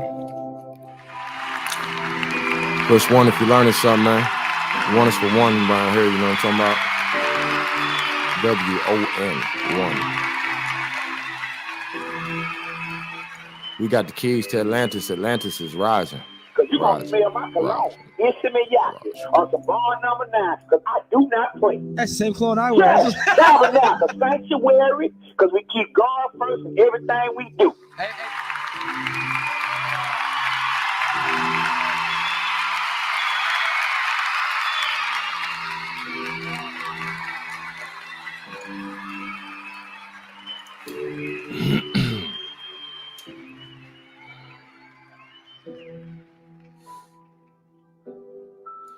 Let's fast forward a bit.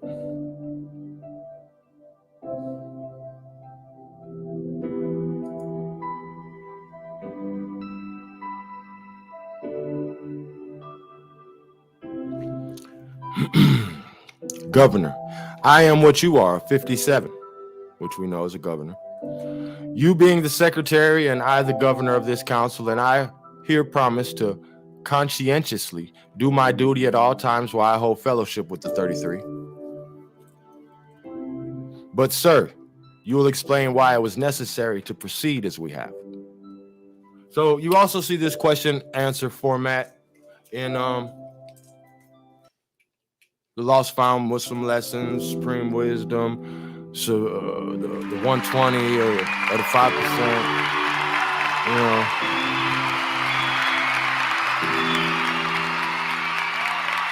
Same format.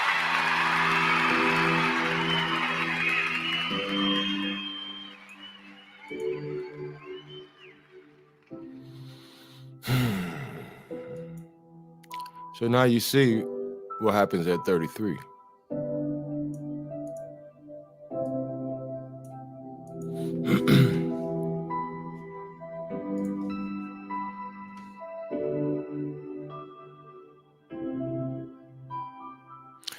We thus proceed because the laws of the order demand it, and because the order will lose its efficiency as soon as it ceases to be absolutely secret. It is not permitted that we shall be known to any person living except to those who are 57, governors, bays,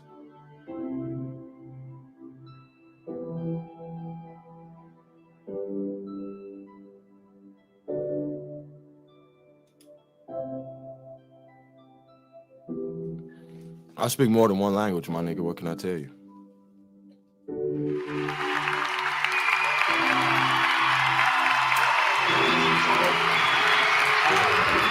What's this guy's name? Something Hawk. And it may sound stereotypical, but dude looks like he's done some time. And sounds like he's done.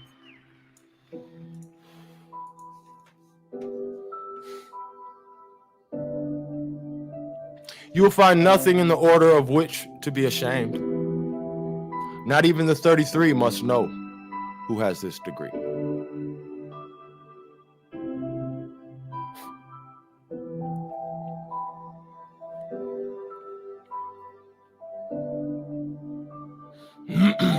This is perhaps the only real secret order in the world. It must be kept secret.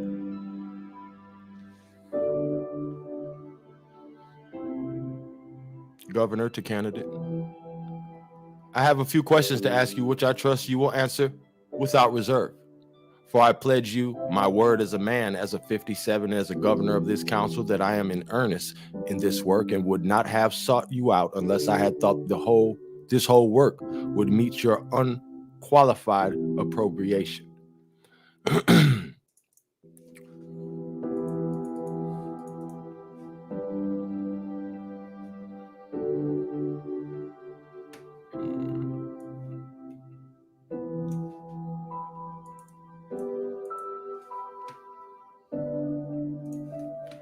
Give me the sign, the password, and grip of a 1.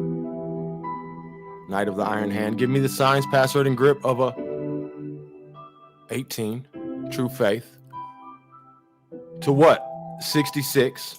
All right. So now we got 66, and that's the castle, which is a lodge. And I guess that's Route 66, huh, y'all?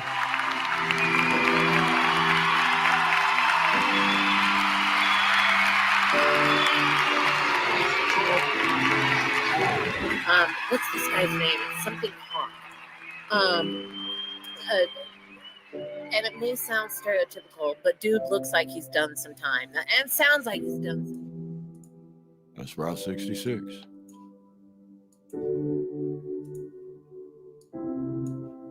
Man.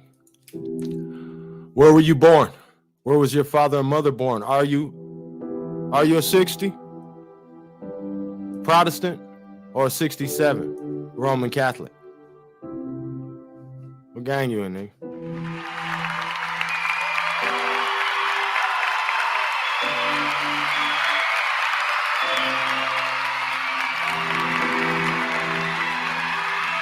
All of this shit around us points back to this shit.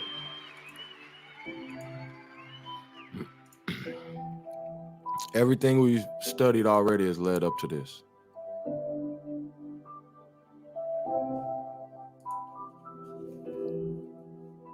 Do you belong to any other secret society? All right. Took any other oaths already?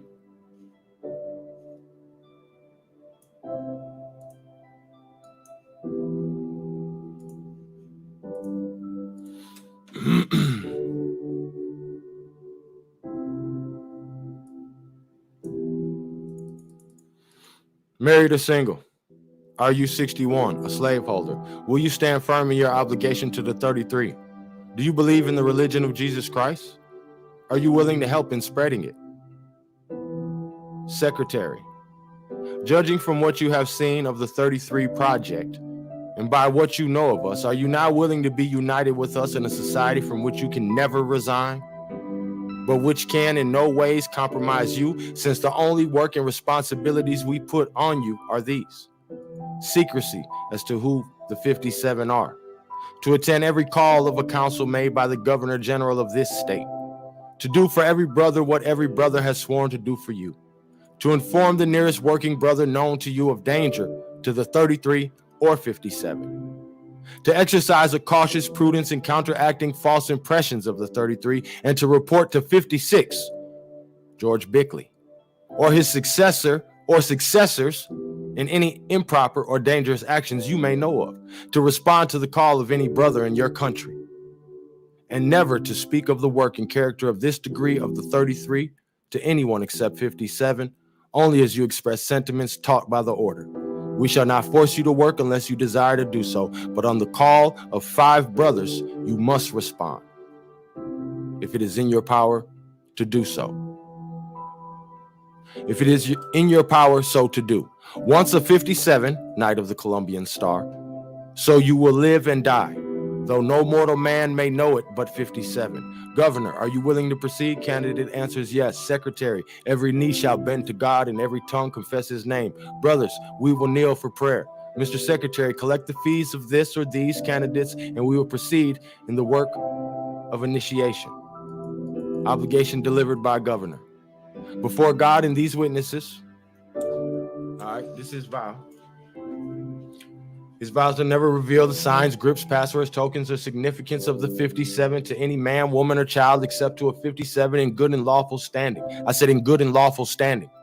And then only as hereafter directed and for the lawful purposes of this order. And I pledge and commit himself fully and freely to each of the following obligations. All right, let's see what they are. I haven't read it. Press 1 if you learn a song. Keep the algorithm cracking. Kind of quiet in this street. You know they hiding this shit. Motherfucker had 300 views, bro. I post some bullshit. It's gonna do numbers.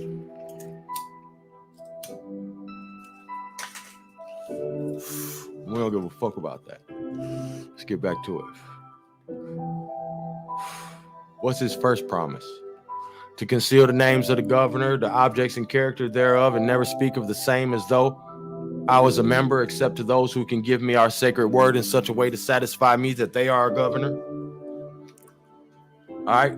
Now you see that they're taking the words away. You're supposed to be learning this shit. This they blueprint. This they keys. This is This the teacher's manual. We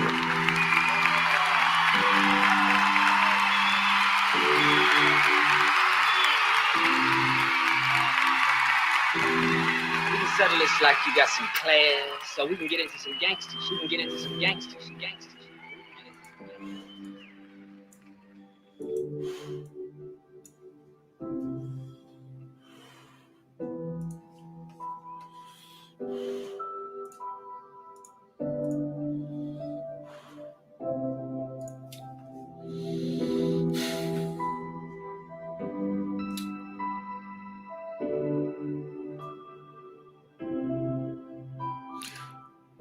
Second, 2D. No matter what secrets may be given to me by a governor, if given as the secret of a governor, and because I am one, I will hold the same sacredly in my own knowledge and never recommunicate it, even if to a governor. Oh, also Knight of the Columbian Star. All right, they got the same number.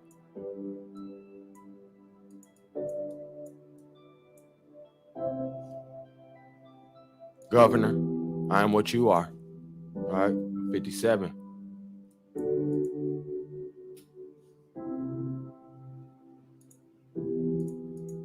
Knight of the Columbian Star. All right.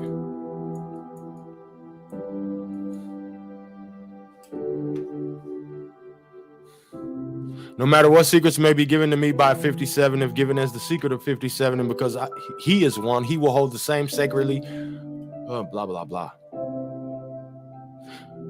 He will never speak evil of a brother, 57, either before his face or behind his back, will never dishonor the wife or daughter of a 57, knowing them to be such, and I will shield and protect the character of all 57, blah, blah, blah. Third, I will oppose to the utmost of my ability and never consent but vote against the admission of any confirmed drunkard, professional gambler, rowdy, convict, felon, 68, that's abolitionist, Negro, Indian, minor, idiot, or 69, which is a foreigner.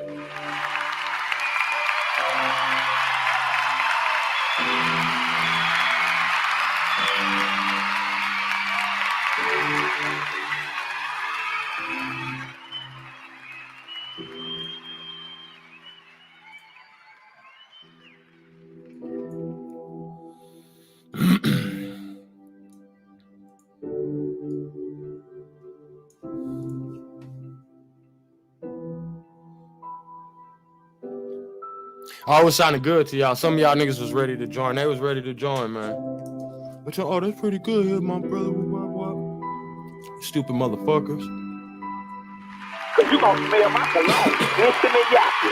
Slow your thirsty ass down. That's Central and Yeah, tabernacle, sanctuary, cause we keep God first in everything we do.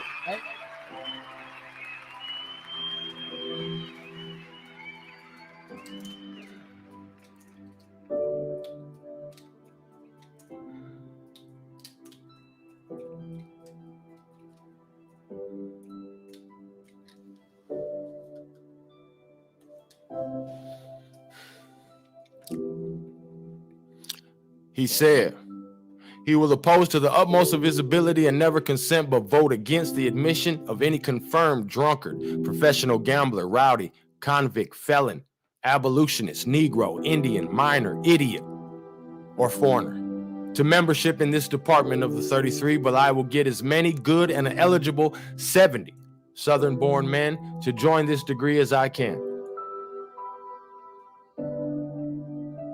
That's the 4th degree and the 5th.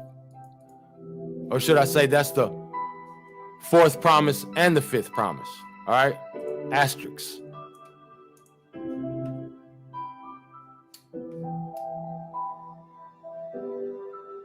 Three times. He promised that 3 times.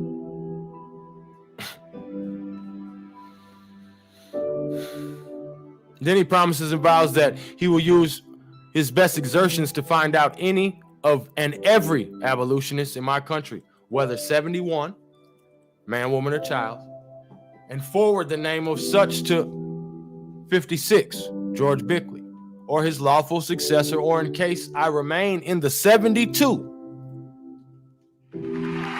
United States, much like the 27. Didn't I say 27, 72? Did you follow? I told you this shit before I read it. I know how they rock it.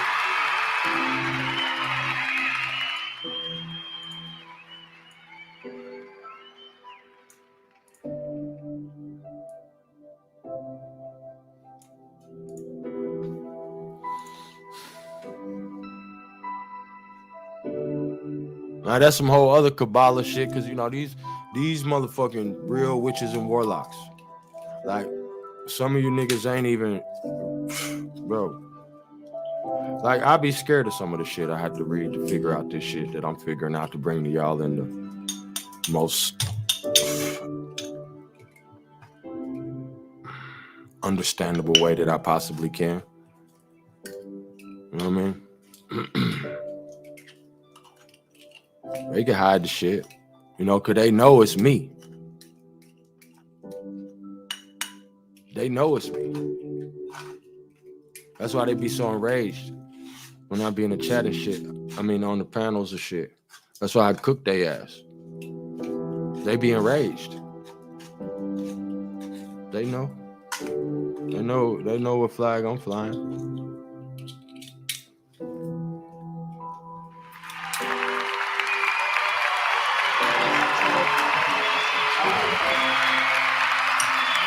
This shit ain't got nothing to do with no religion over here.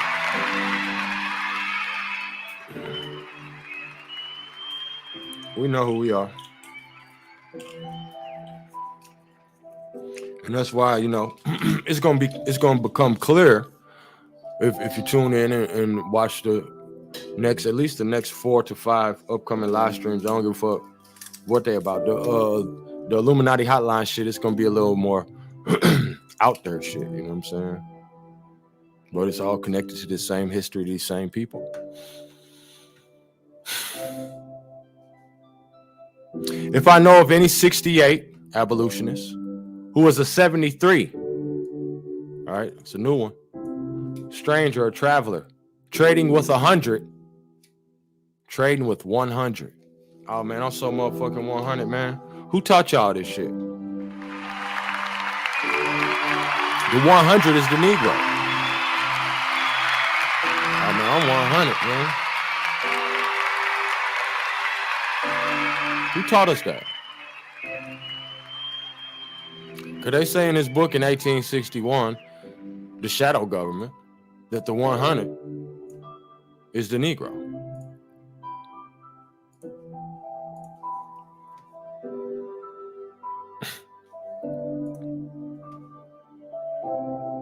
If I know of any 68 who is a 73 trading with 100 or doing any other unlawful act, all right, this is an unlawful act. You trading with them? See, this is what happened to y'all. What happened to y'all?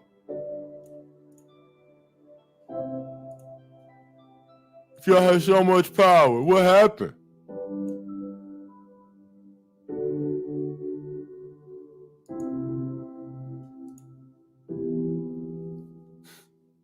We at war with the motherfucking devil, nigga. Fuck is he talking about, nigga?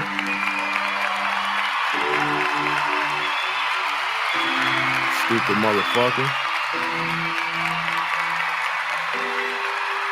Cause you gonna smell my cologne. Intimate Yaki on the bar number 9. Cause I do not pray. That's the same clone I wear. Yes, tabernacle, sanctuary. Cause we keep God first in everything we do. Hey.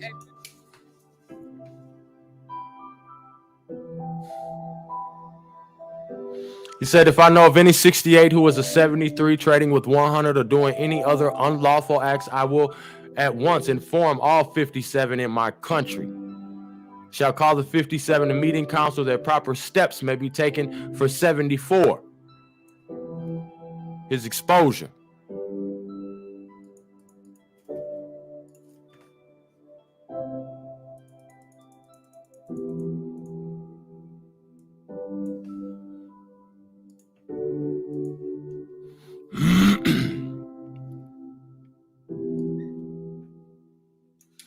If any 75 insurrection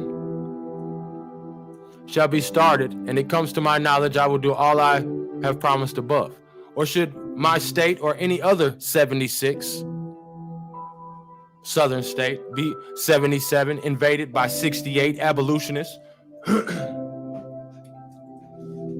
I will muster the largest forces I can and go to the scene of danger if well and able to go. Now, see, this is the keys to everything else you're going to read. So when they showing you those numbers with the AA, Francis Bacon shit, all right, these are ciphers. Ciphers, codes, castles, and crosses. What the fuck you thought the title was for? Respectfully, I'm just saying, what the fuck you thought we was going to be talking about?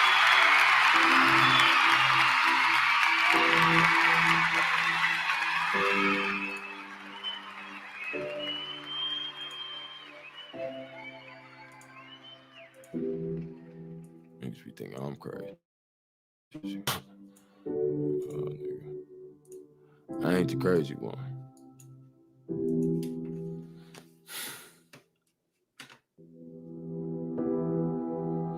I will muster the largest force I can and go to the scene of danger if well and able to go. I further promise to do all I can to build up a public sentiment in my state favorable to 18. The expulsion of free Negroes.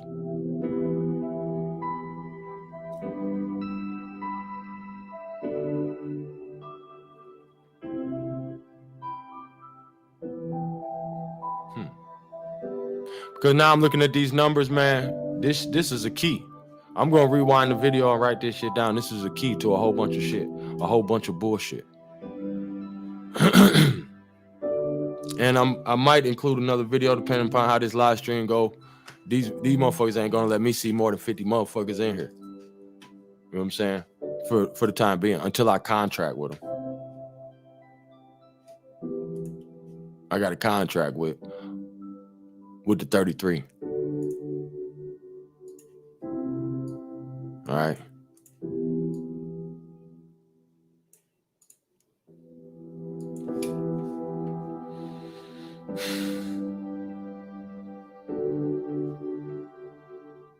I further promise to do all I can to build up a public sentiment in my state favorable to 18, the expulsion of free Negroes, that they may be sent to 2. I further promise that no 79 free Negro shall marry 80, my slave, or 80 marry a 79 if I can prevent it. See, we want to put these people in bondage and keep them in bondage.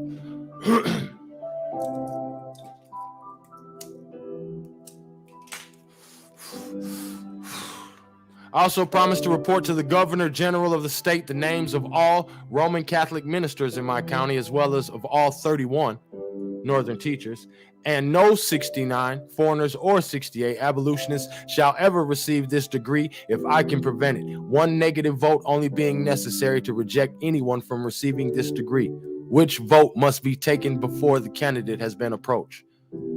I'll protect and defend all widows and orphans to the best of my ability, and especially those of a 57, and I vow I will never desert the 57 or their cause and aims while 3 members remain and consent to propagate it. And should they succeed in 82, conquering and southernizing the whole or part of any 2, Mexico, I will do all I can to prevent any 67 Roman Catholic from being appointed to any of the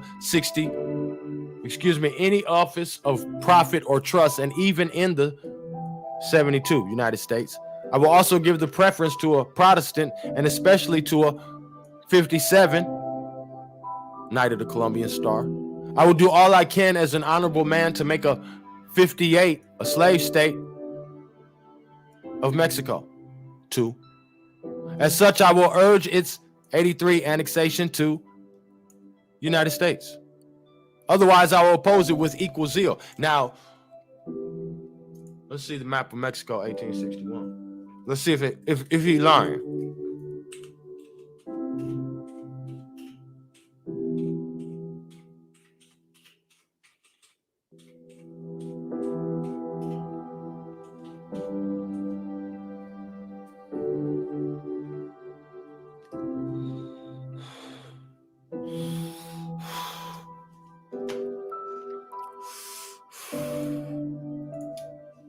I only got about 10 tabs open. They bullshit.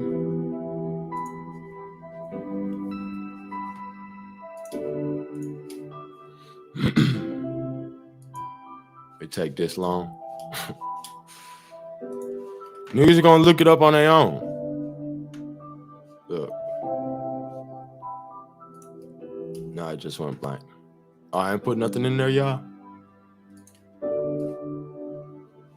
I didn't type nothing in here. I ain't type nothing in here.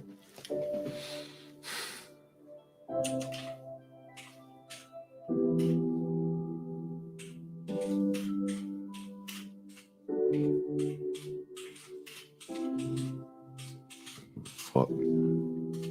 Because you're going to smell my cologne. Intimate Yaki on the bar number 9. But I do not play. That's the same clone I wear. Yes, Tabernacle Sanctuary. Because we keep God first in everything we do.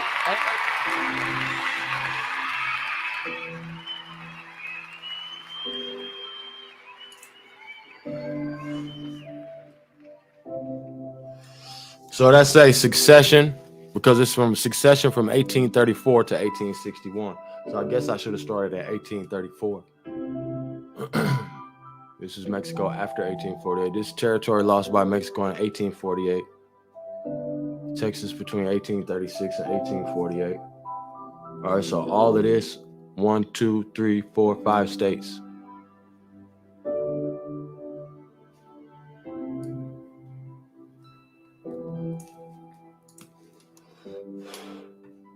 New Spain in 1821, today's U.S. state overlay.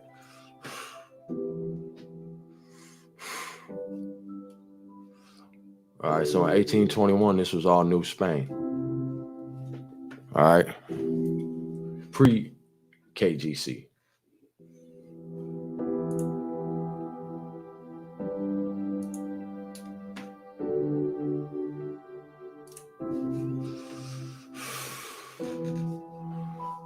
As such, I will urge its 83 annexation to 72, the U.S. Otherwise, I will oppose it with equal zeal. In 2, I will endeavor to cause to be open to the public of all 84. All right? He will cause his endeavor to cause to be open to the public all nunneries, monasteries, or convents. And there shall be no advantages of 67 Roman Catholic, which is not equally accorded to Protestant. The 50 Bible shall be adopted for use in all public schools, and any 85, motherfucking 85, bro. Goddamn priest, ain't that something?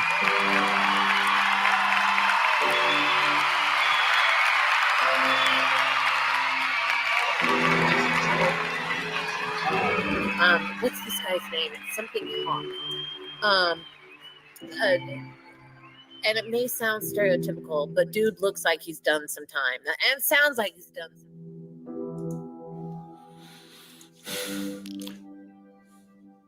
The 50 Bible shall be adopted for use in all public schools, and any 85 who shall be detected in 86 gambling or violating the ordinances of religion shall be expelled from 2 Mexico.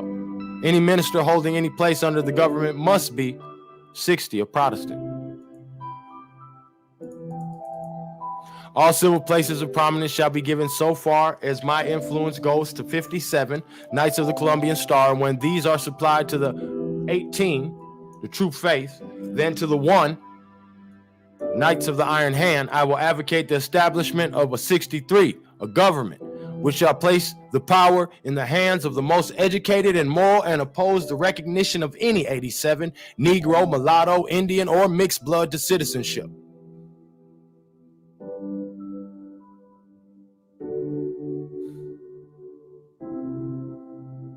I will sustain the effort to reduce the 88 peon system to 89 perpetual slavery, and to divide them to 1 Knights of the Iron Hand, 18 True Faith, and 57 Knights of the Columbian Star, in the proportion of 1, 2, 3, to have and hold forever.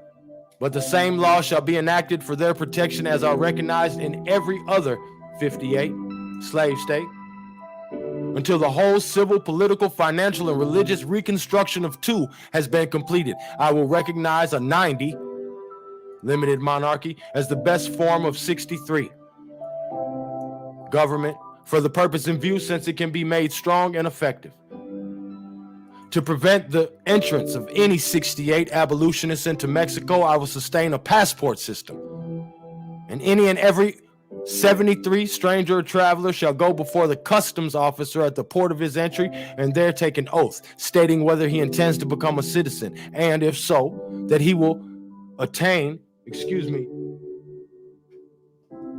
that he will instain, and support the government then in existence, and that he will not interfere with the system of 89 perpetual slavery then recognized, but that he will obey the laws then recognized.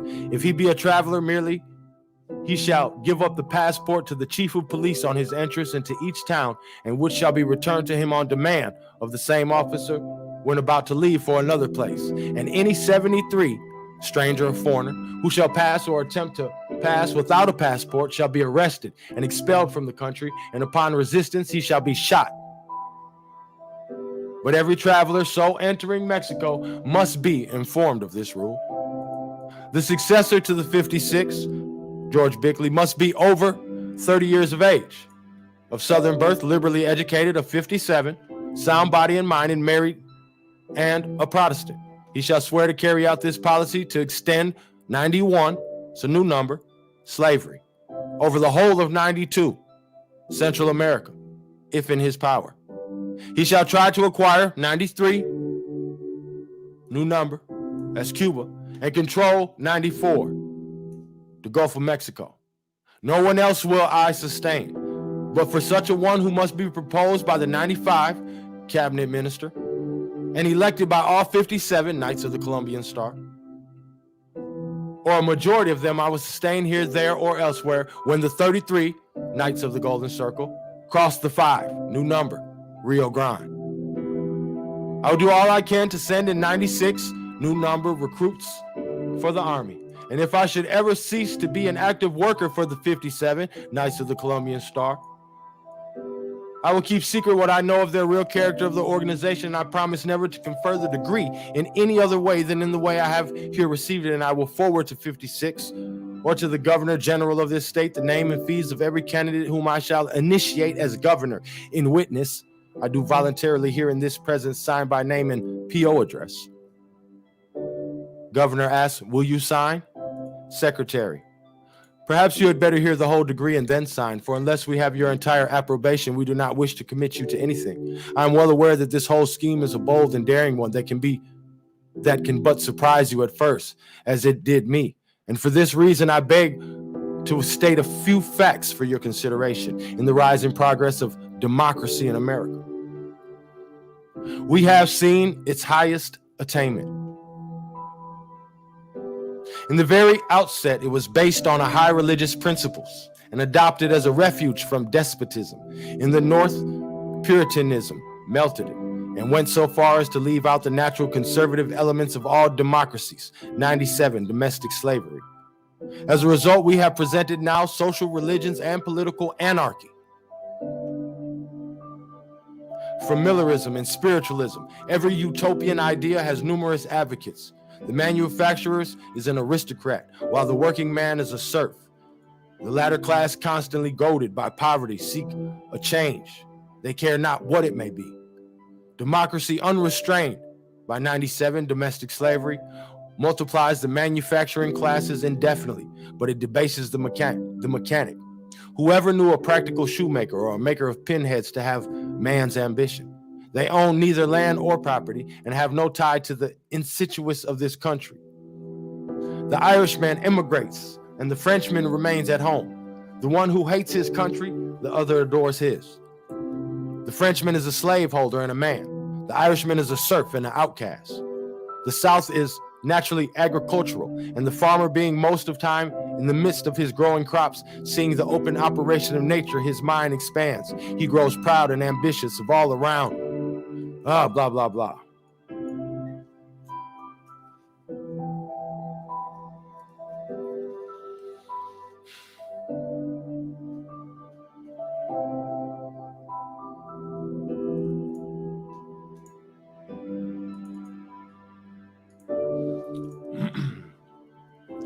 Everybody share the live stream, man. I'm gonna show you how they overthrew the government.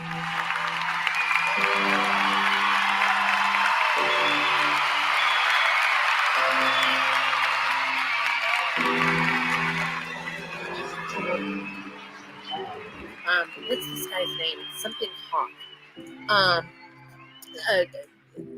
And it may sound stereotypical, but dude looks like he's done some time. And sounds like he's done some.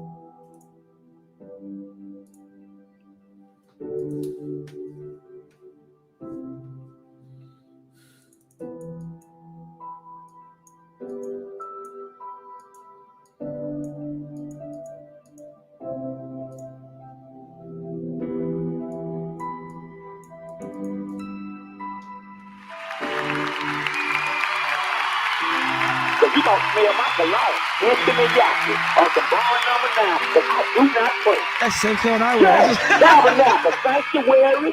Cause we keep God first in everything we do.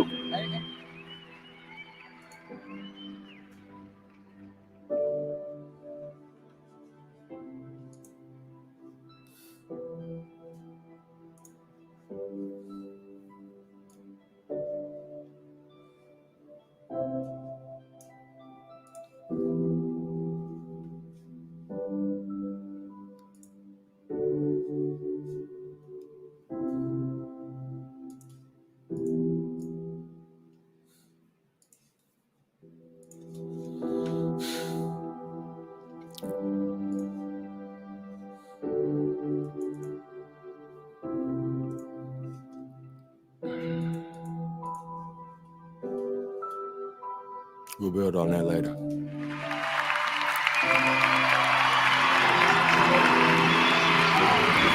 What's this guy's name? Something Hawk. The R is for revolution.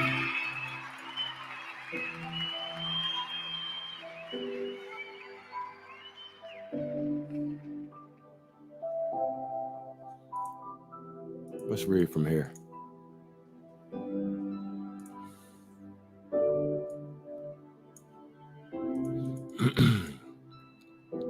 With the Texan Knights, however, there was one great obstacle in the way of progress: the large free laboring German population. The Germans in Texas had demonstrated to the world that they could even excel the quote-unquote nigger in the cultivation of the cotton plant. This was considered as a very dangerous argument against the quote-unquote peculiar institution. The great plea in favor of slavery in the South had ever been that cotton could not be grown without African service, and that the whole intelligent world should see a practical demonstration of its fallacy was something that the chivalry never could submit to. The Germans had become thoroughly acclimated and, being very healthy and prolific, bid fair to seriously undermine and ultimately destroy the slave interests of Texas. Fully conscious of these facts, the members of the KGC began and carried out such a system of abuse and oppression towards this valuable class of citizens as finally resulted in the exodus of the entire German population, 25,000 from Texas to Mexico. In the early part of the spring of the present year, 1861. All right.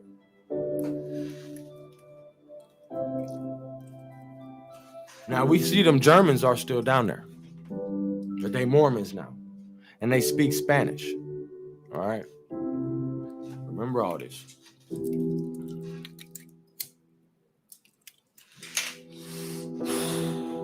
And I wonder who the Africans this nigga talking about.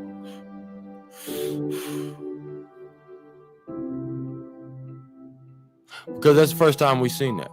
We didn't see the term African anywhere in the oath. Very interesting. Didn't mention African now that I think about it.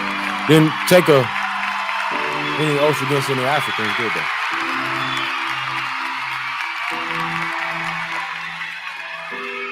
I digress.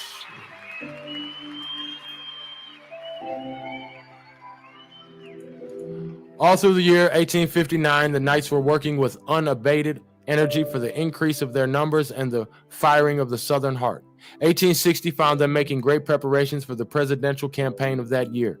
It had been strongly indicated by the Democrats of the great Northwest at their recent state elections that a less conservative man than Douglas will receive very few of their votes for the U.S. presidency. In the coming contest, and from the strong opposition to him by Southern fire eaters and Northern dough faces in the National Congress of that year, it was clear that a division and consequent defeat of the Democratic ticket could be easily effected, and an excuse by that means afforded for the consummation of their great leading design.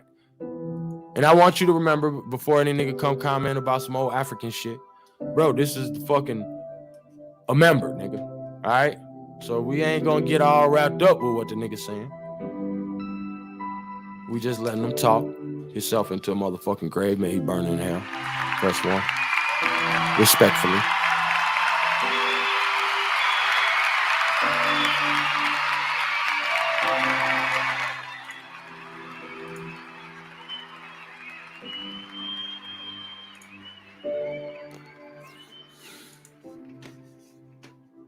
Perhaps no politician ever had a firmer hold upon the sympathies of his adherents than Mr. Douglas. Of this fact, the Knights were fully aware, and knowing that many of the prominent leaders of the Northern democracy were jealous of the little giant, quote unquote.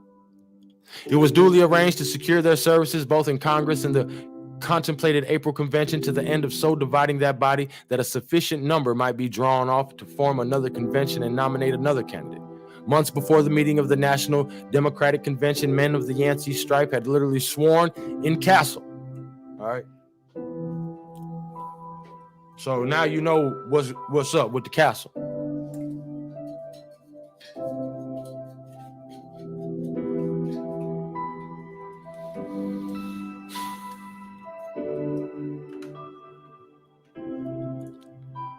Yancey Stripe had literally sworn in castle to split the convention and thereby utterly defeat its objects, or else entirely southernize it. The following from a speech delivered in the New Orleans castle will show the spirit and intent of the ultrist of that period. The speech was made at a meeting held January 11th, 1860. The next administration shall be purely Southern, or we will have no administration at all. We will have a strictly Southern rights Congress. If we can't have such a Congress at Washington, we will have it somewhere else. Our rights of property should be secured not only here and in the common territories, but all over the United States. Why can't we travel where we please with our Negroes and stay as long as we like without molestation? The powers at the national capital, under the influence of the abolition Puritans, will never, in my opinion, grant the just privileges claimed by Southern gentlemen. The Democratic Party North is fast selling itself out to abolitionists. And far from present appearances, we may expect that before another campaign, Steve Douglas and Fred Douglas will be spoken of as the candidates for the presidency and vice presidency to be nominated at a fusion convention composed of Black Republicans and squatter sovereignty Democrats.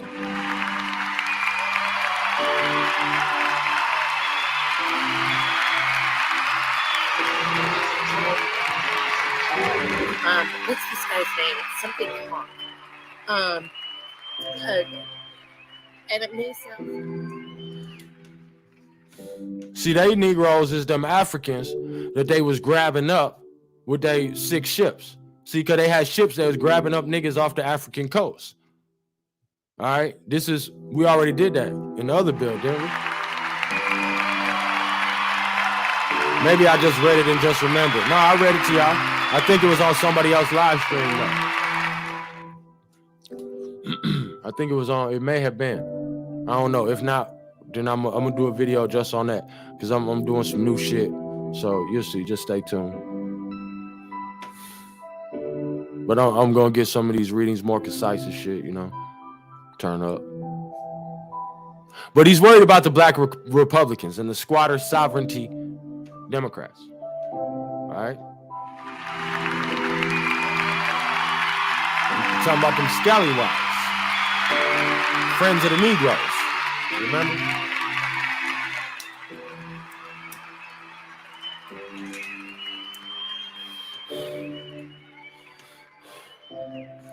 Light-skinned niggas. I am for an eternal separation from this yellow skin, woolly head clique. Fred Douglass.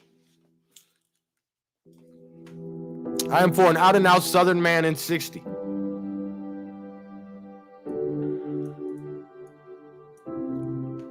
Now see? What number 60? Who in the chat? What the fuck is 60? I am for an out-and-out Southern man in 60. Well, 63 was the government, wasn't it? We don't expect Northern men to vote for him. We don't want them to. All right? Now watch how they run a play. Because the motherfuckers are so corrupt, they're going to show and prove what I've already been saying, what we've already realized, that they playing both sides. Order out of chaos. Two heads, one stomach.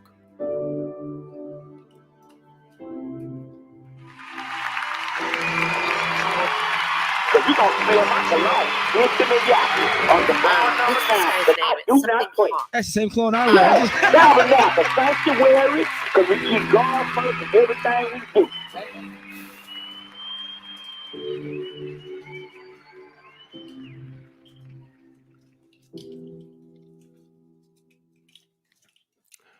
We only want a man that a Southern gentleman can vote for with clean hands and a clear conscience. I would say give us Yancey or Jeff Davis. All right? Jefferson Davis, if you don't know. We can vote for such men as these conscientiously. We don't expect to elect them. We don't want to elect them according to the modes prescribed by the United States Constitution. We only want to show the North our hand and our strength. Let them elect their abolition candidate. Is there one here who does not hope they will? For my part, it has been my desire for over 10 years that the North would give us some good excuse for the dissolution of the Union. We as an order have been hoping and working for a long time for a separation from the North and the formation of a government of our own where we could, without any hindrance or drawback, carry out a purely Southern policy. At the coming Democratic Convention, we must have this order well represented. We must have men who will carry out our wishes. We must show the mulatto Democrats, Douglas men, that we will have men of our own selection. He must be a knight, and a good one at that.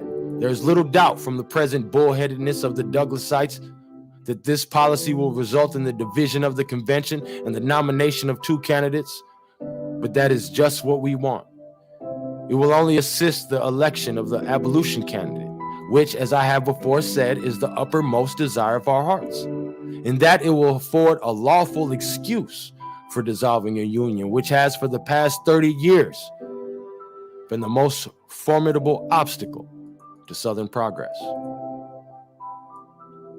The way in which the Knights proposed to divide the convention was to require at the hands of the conservative Northern democracy the most unqualified recognition of the rights of property in slaves, and it's a special congressional protection in all United States territories from the popular expression of the Northwestern people at the ballot box.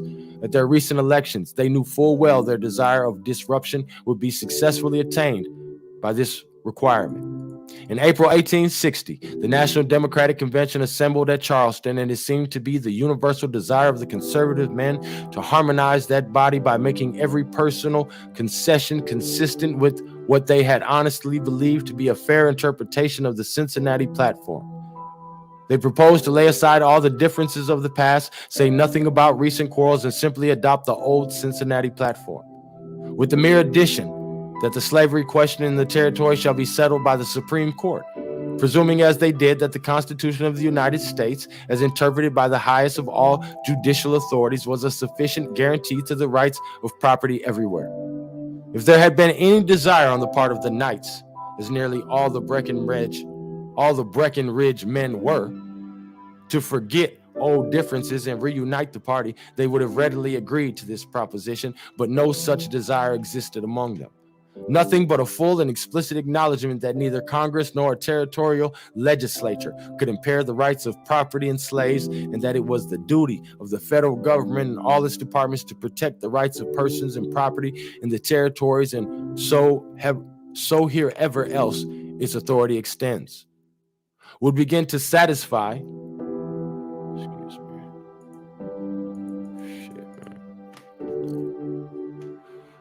will begin to satisfy them. Whenever a Southern man says quote unquote property, he means quote unquote niggers. So that what the Knights really desired of the Douglas men was that they should admit that no power on earth could in any way interfere with niggers.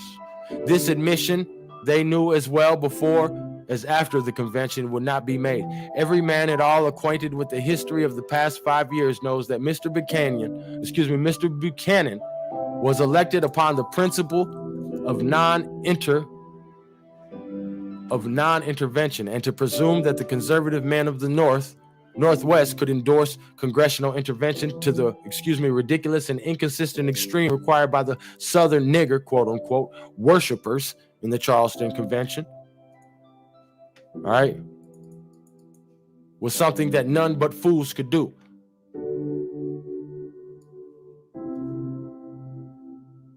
Southern nigger worshipers. As my readers are all aware, the result of the unreasonable demands made upon the conservativeness with the division of the convention, or more properly speaking, the succession of the Knights and the formation of another convention. Both these conventions adjourned before arriving at any definite conclusion respecting the selection of a candidate to meet again at Baltimore in the month of June on the part of KGC.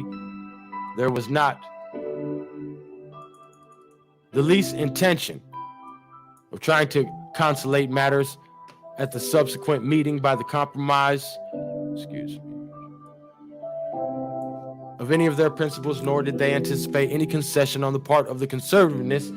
They only desired to widen the breach, and all their pretensions to the contrary were the merest sham. In the interim between the two meetings, the Knights were busily engaged in castle, devising means whereby they might hold the organization at Baltimore and thereby force the Douglas men, light-skinned niggas, mulattoes, no doubt, to succeed. By this ruse, it was hoped to preserve for their faction the name of the quote-unquote, the regular Democratic Convention, and thus more thoroughly divide the party. And it was duly arranged that if they could not succeed in this plan, they would cause the speaker, Mr. Cushing, to quote-unquote, quote-unquote, succeed, and by that means carry all the weight they possibly could with them.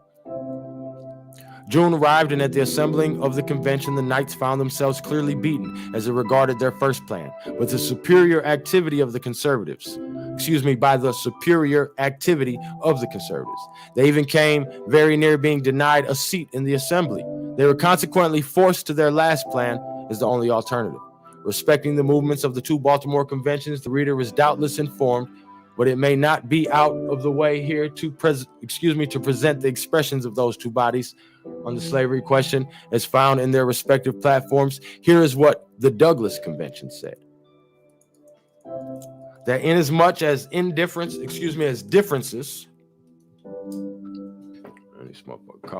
of opinion exists in the Democratic Party as to the nature and extent of a territorial legislature, and as to the powers and duties of Congress under the Constitution of the United States over the institution of slavery within the territories, resolved that the Democratic Party will abide by the decision of the Supreme Court of the United States over the institution of slavery in the territories.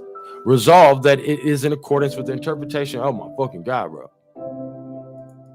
I'm not a lawyer, bro. I don't give a fuck.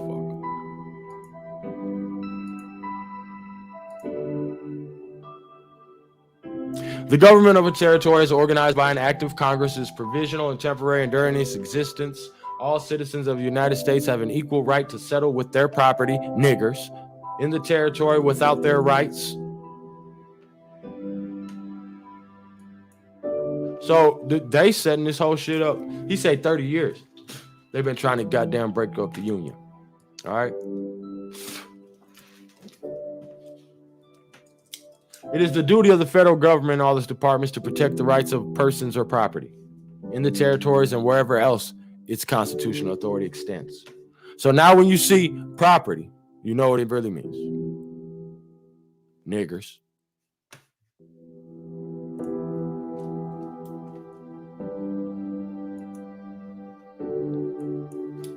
When the settlers in a territory having an adequate population form a state constitution, the right of sovereignty commences.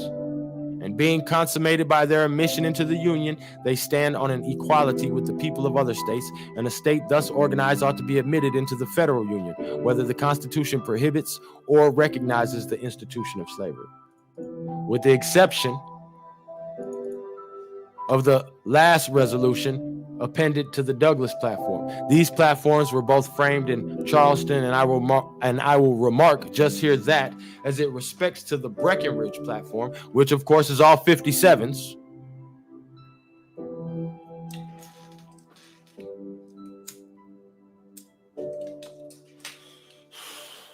it had been drawn up in the Calhoun Castle at Charleston more than a month before the first meeting of the convention.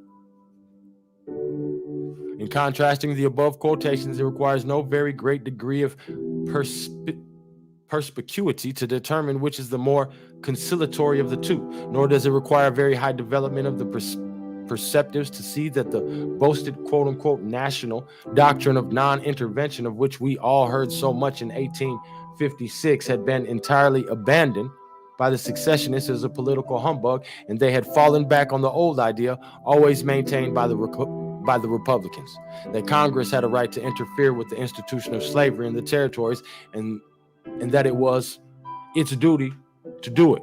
The only difference between the Republicans and Breckinridge men on this point being that the former believed Congress should prohibit the introduction of slavery into the territories, while the latter taught that Congress should protect it to the full extent of its powers. So the Republicans don't want it. All right. So the niggas in power don't want slavery.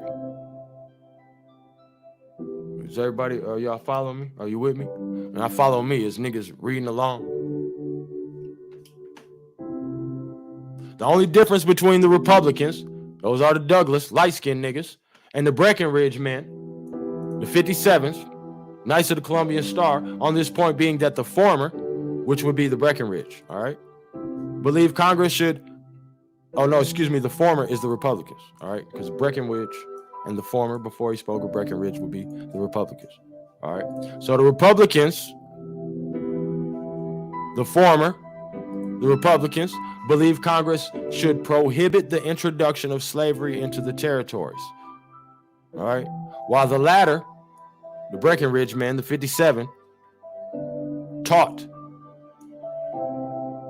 not thought. These niggas paying good attention to their typos. I don't know if you just tuned in, but ain't no typo or accident.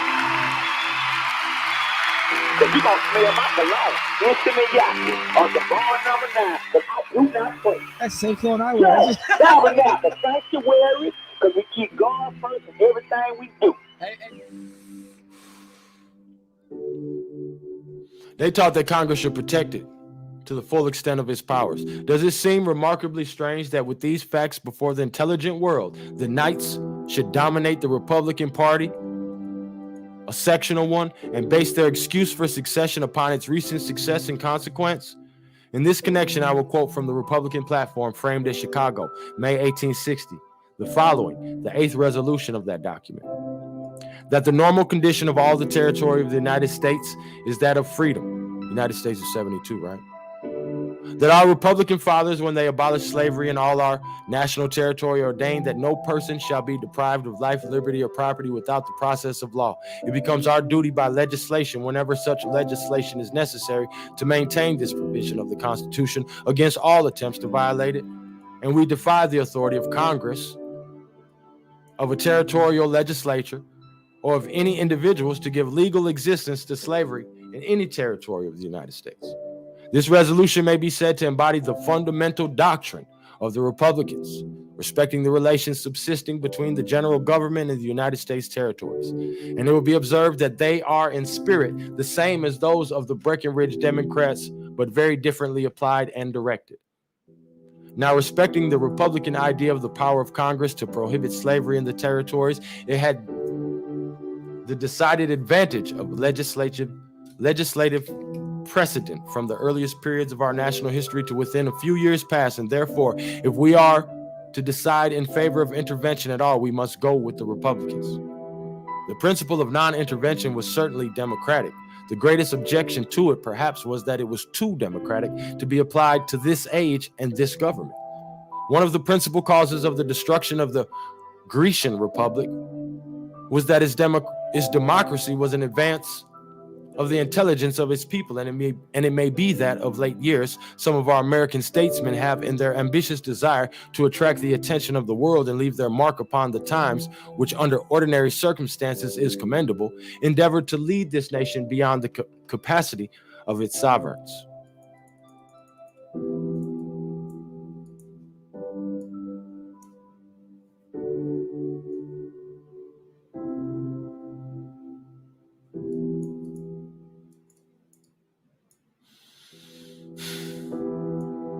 Where the motherfucking overthrow?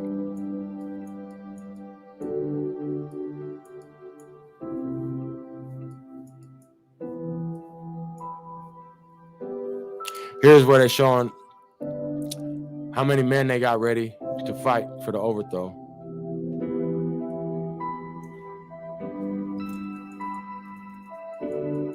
It says the foregoing letter I saw and read among the file papers of Jefferson Castle, Kentucky, and these were from Indiana alone, from what I could gather from prominent members of the order, I think. I may safely estimate the promised sympathetic aid of the several northwestern states as follows. Indiana, at least 10,000. Ohio, about 5,000. Illinois, 5,000. Pennsylvania, at least 15,000. New York, about 50,000. Iowa, 5,000. Michigan, 5,000. Total 95,000. You got 95,000 Knights of the motherfucking Golden goddamn cocksuckers ready to go.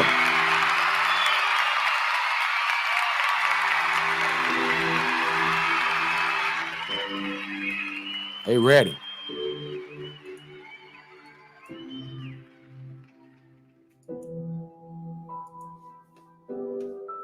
Besides the assistance expected from the above mentioned states, they look for a good deal from others, both in the way of men and money. At no time previous to the bombardment of Fort Sumter was it presumed that the number of men to be counted on from the north would fall below 100,000. And with these and the assistance of northern capitalists, northern engineers, manufacturers, etc., together with the heavy drafts to be made on the U.S. Treasury and the U.S. arsenals, it was confidently apprehended as nothing more than a breakfast spell to clean out the abolitionists, capture the Capitol at Washington, and kick Uncle Sam into non-entity. So you gonna smell my cologne instant and yapping on the bar number 9, but I do not play. That's the same clone I wear. Yeah, now, the sanctuary, because we keep God first in everything we do.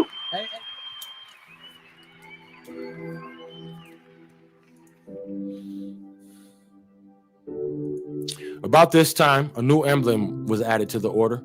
It was a simple triangular white card, all right, somewhat resembling the knight's spear, in the three corners of which were written the figures 7, 3, and 5.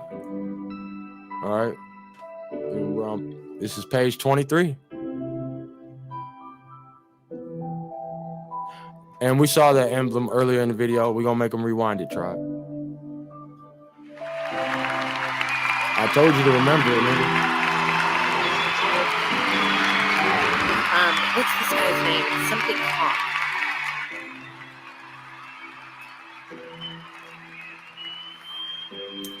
In the center of this card was printed the capital letter R, and immediately below this was written the number 61. Let the reader presume this card to be placed before him with the long acute angle upward, as the upper part of the sphere in situ. Let him imagine the figure 7 in the left-hand corner, the figure 3 in the upper corner, the figure 5 in the right-hand corner. Now he should place the capital letter R in the center of the card, and 61 immediately under it. And it reads as follows, beginning with the capital R and running round the several angles of the card from left to right. R, revolution, 735 equals 15 of 15 states in 1861, or revolution of 15 states in 61. All right.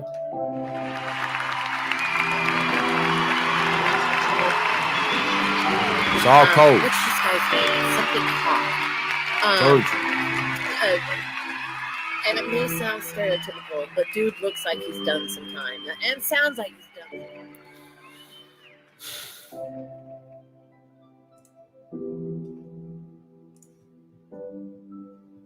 It's all codes, man. Let me take a motherfucking break from reading, if you don't mind. We got these are Knights of the Ku Klux Klan. All right. It says Knights of the Ku Klux Klan, the bearer KLOL Truman. All right. They got KL in front of everybody. KL LC Wood, KL Arthur Chubbuck, KL LW Lessler, whose signature appears on the reverse side hereof, has been found loyal and worthy of advancement in the mysteries of clancraft, and has been passed to K Duo or Knights Camellia, and is entitled to all the rights and privileges thereof. This certificate also entitles the bearer to all the rights and privileges of a clansman of K Uno, and witness whereof I have hereunto affixed my signature and the seal of my clan. No 20 Realm, New York.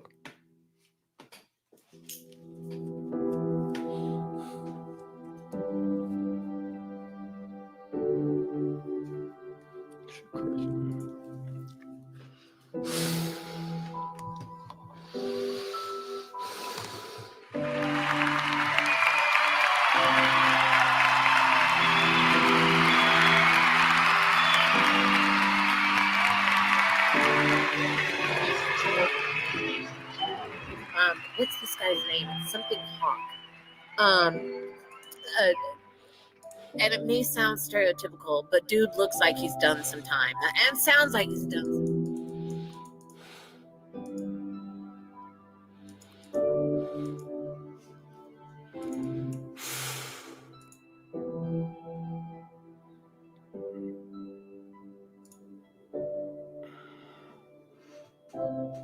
Let's shout some people out, man. Then we're going to take a 1 minute break, man, and get back into the reading, because I'm going to be up reading this shit. You know what I'm saying? So press 1, man. You want me to keep reading this shit, man? That's all I want to do, man. Should we end it? Where we at? 2:47? Yeah, it might be getting a little long. Pause.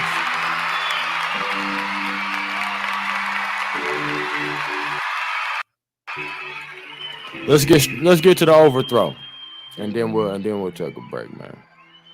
And maybe I'll run it back with the Illuminati hotline shit, because it really connects to this. You know what I'm saying? And but I think you needed to know all this before we go on to the next lessons, and it's really gonna make sense to you. You know what I mean? Let's read.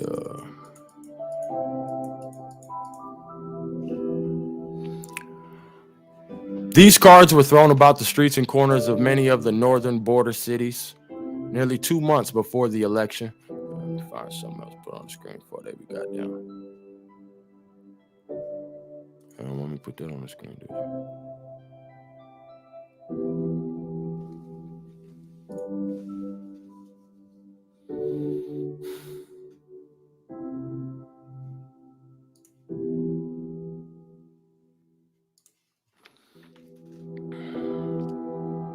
These cards were thrown about the streets and corners of many of the northern border cities nearly 2 months before the election of Mr. Lincoln. All right, so everybody on come one accord as far as this timeline. All right. These cards were thrown about the streets and corners of many of the northern border cities nearly 2 months before the election of Mr. Lincoln. I have already intimated that secret arrangements had been made to secure a considerable portion of Uncle Sam's money at this period. This is true.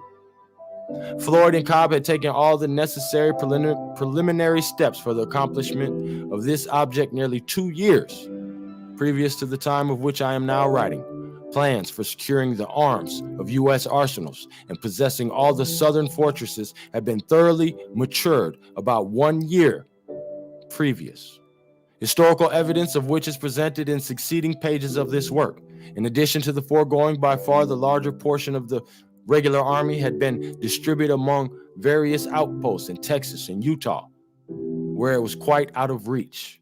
The Navy had been, with the exception of an insignificant home squadron, sent to the most distant foreign points by that poor, pitiful, nigger, truckling Yankee, Isaac Toucey, in order that it might not be readily recalled. Further, it was arranged to send nearly every Navy officer of known loyalty abroad.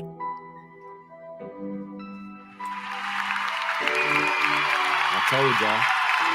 So you gonna smell my cologne, Anthony Yaki, on the bar number 9, but I do not pray. That's St. Clair and Yes, Ireland. tabernacle, sanctuary, because we keep God first in everything we do.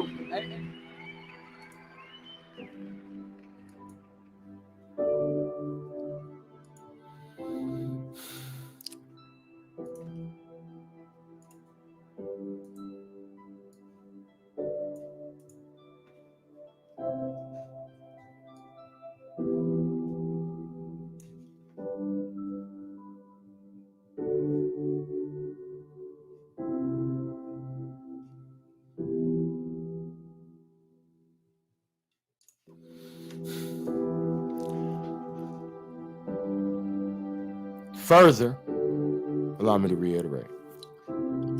Further, it was arranged to send nearly every Navy officer of known loyalty abroad, while a large majority of those to be selected for the home squadron were knights of the genuine stamp. To Delaware, Maryland, Virginia, Kentucky, Tennessee, Arkansas, and Missouri, where it was known that the KGC were vastly in the minority, no arms were to be distributed, or at least as few as possible. Whereas in the Cotton States, where the order was pretty strong and where its members generally managed by hook or crook. To be at the head of all public affairs, large numbers were sent in order to more thoroughly prepare the people of the Gulf states for the anticipated revolution. It was resolved upon to use every means to make them believe that if Mr. Lincoln was elected, the almost immediate abolition of slavery in all slave states would follow, and that he, Lincoln, was in point of civilization, but a few removes from a Fiji Islander. So he's saying he ain't nothing but a nigga. The newspaper, under the control of the Knights, I said under the control of the Knights,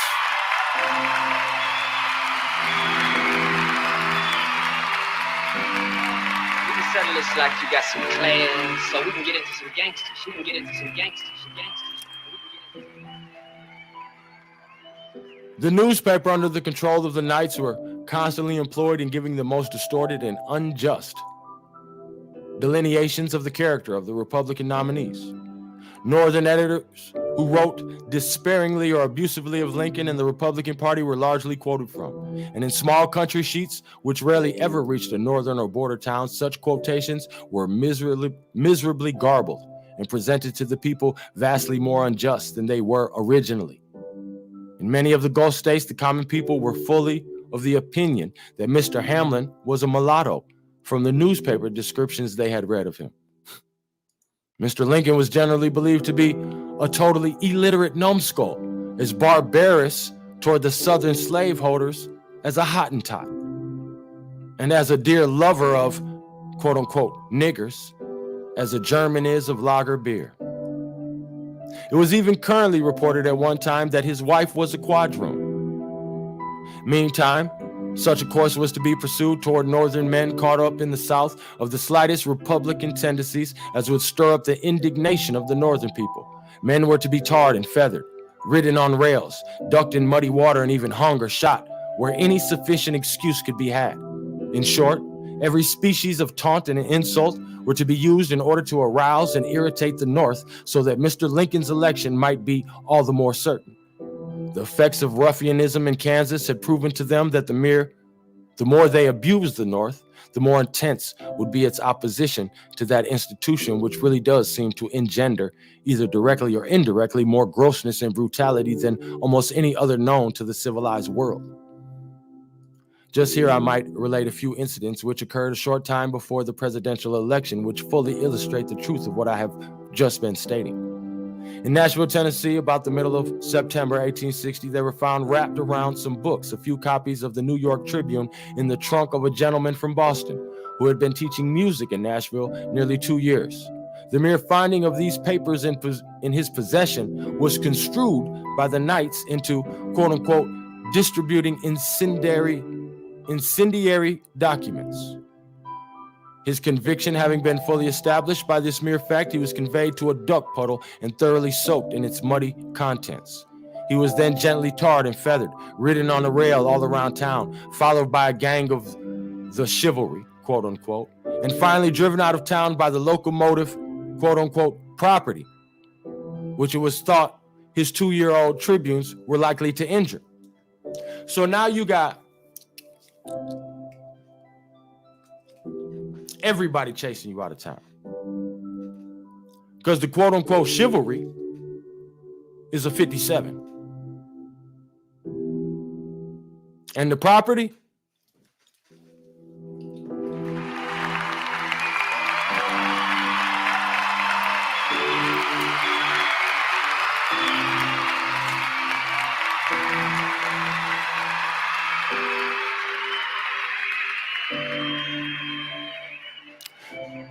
So this Harriet Tubman and all these locomotives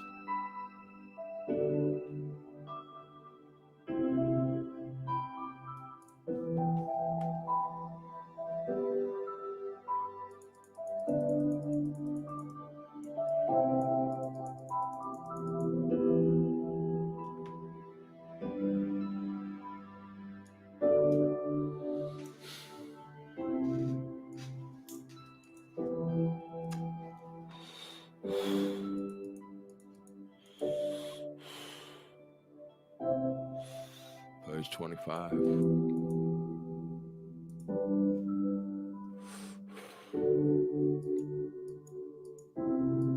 Shit crazy, bro.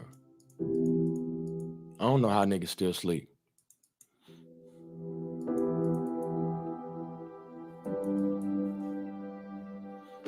Here it is.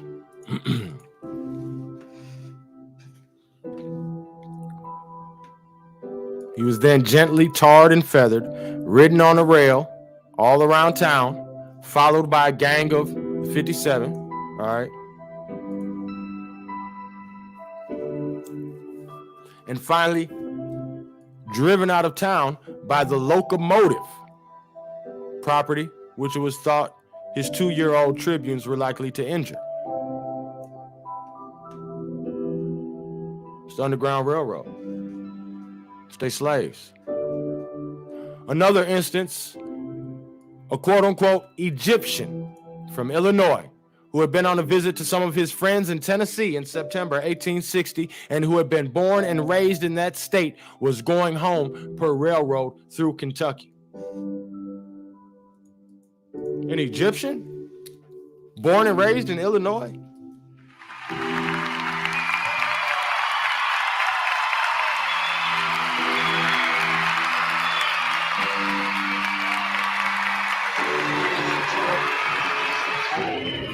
What's this guy's name? It's something Hawk.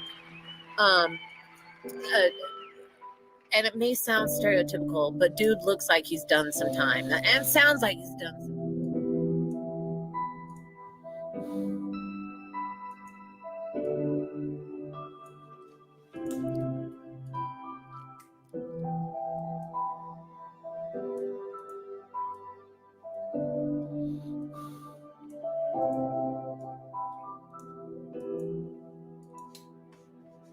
I said an Egyptian from Illinois who had been on a visit to some of his friends in Tennessee in September 1860 and who had been born and raised in that state was going home per railroad through Kentucky.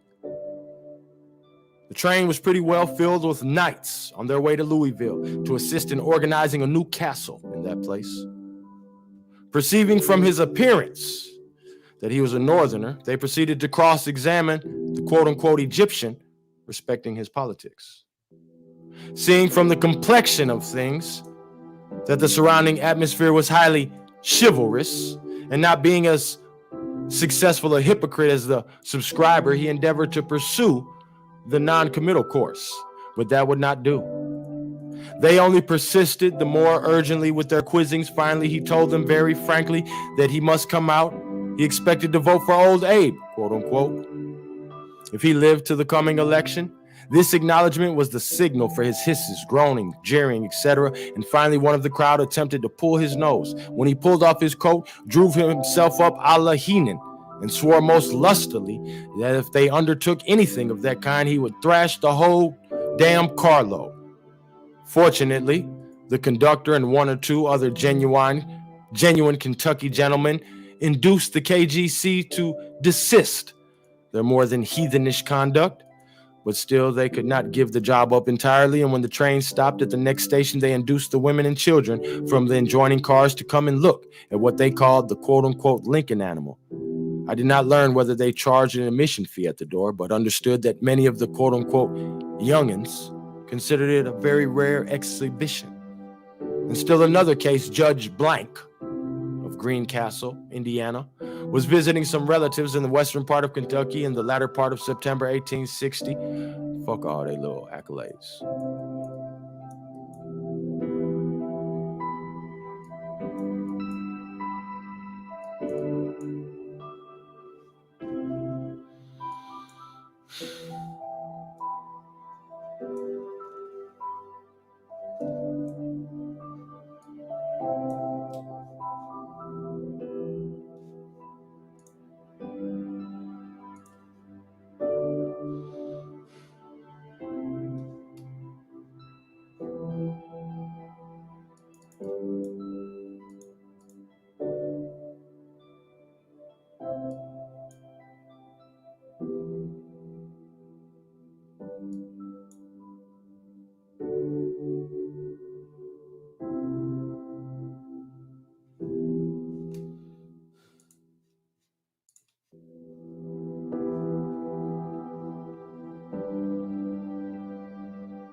Page 33. This should be interesting.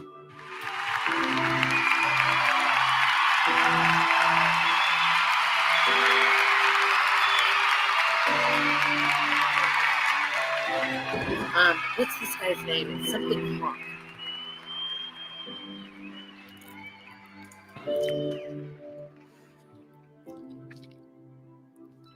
By the South would go very well. Let's start from here and see what it say. The latter consideration was one of no small value, since it was presumed that the offers of fair, what the fuck, man?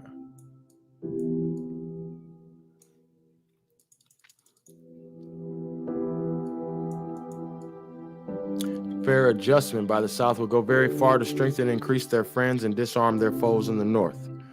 During the early compromise discussions in Congress, many of the hotter secessionists in the Gulf state were declaring they would have no compromise.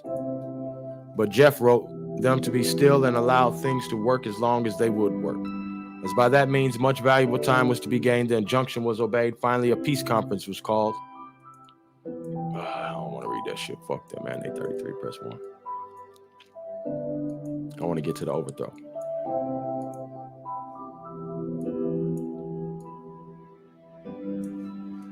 The inauguration of Lincoln being near at hand, some of the KGC bethought themselves that it would be a very fine idea to assassinate him and capture Washington, inasmuch such a thrilling movement would strike terror to the hearts of the abolitionists, afford an opportunity to rob the national treasury, and thus secure the entire field in advance. Did you get that? Because you gonna smell my cologne. Intimidate on the bar number 9. Because I do not play. That's the same clone I Yes, wear. tabernacle, sanctuary, because we keep God first in everything we do.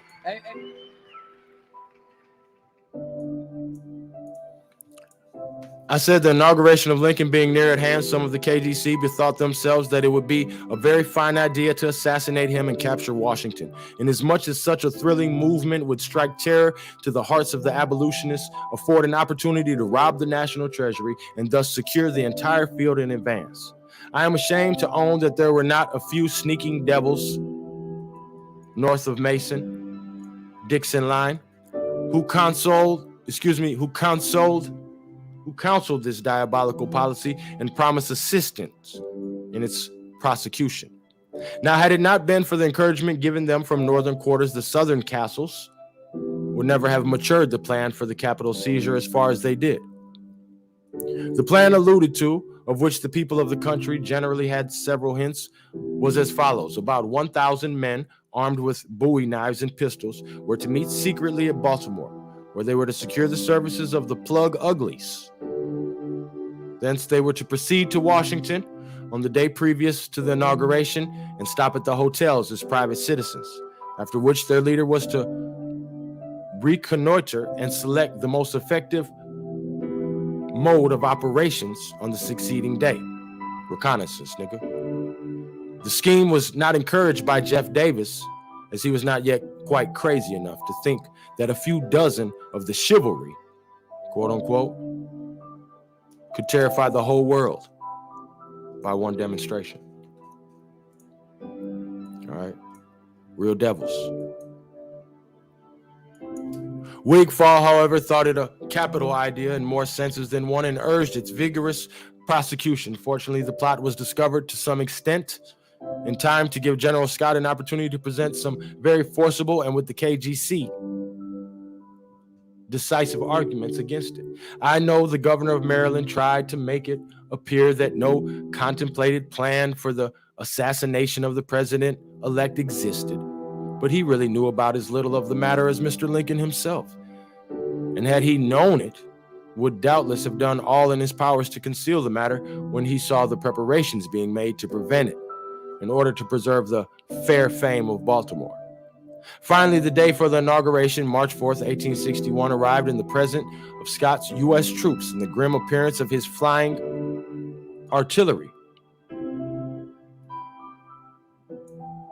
Flying artillery? Made the occasion as peaceful as it was imposing. The anxiously looked for inaugural address was delivered and sent forth on the wings of the telegraph to all parts of the country.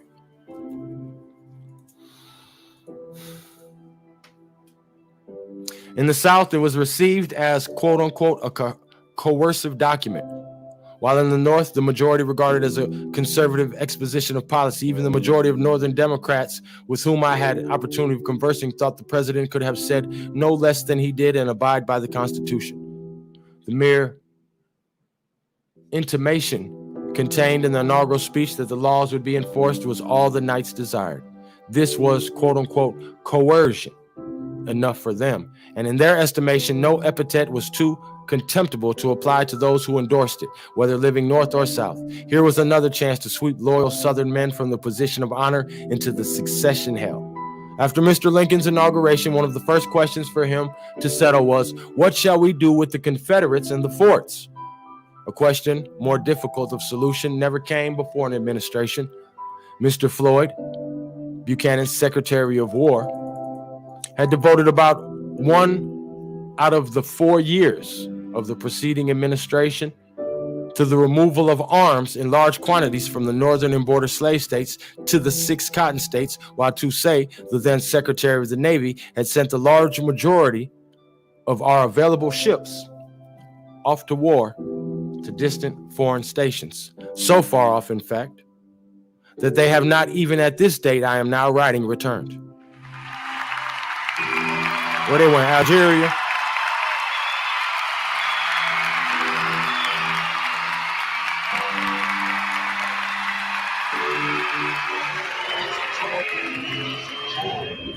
What's this guy's name? It's something Hawk.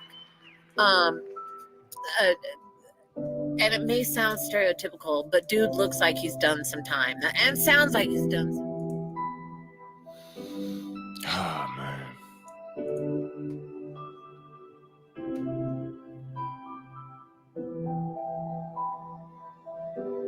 I said the Secretary of the Navy has sent the large majority of our available ships of war to distant foreign stations, so far off, in fact, that they have not even, at the date I am now writing, returned.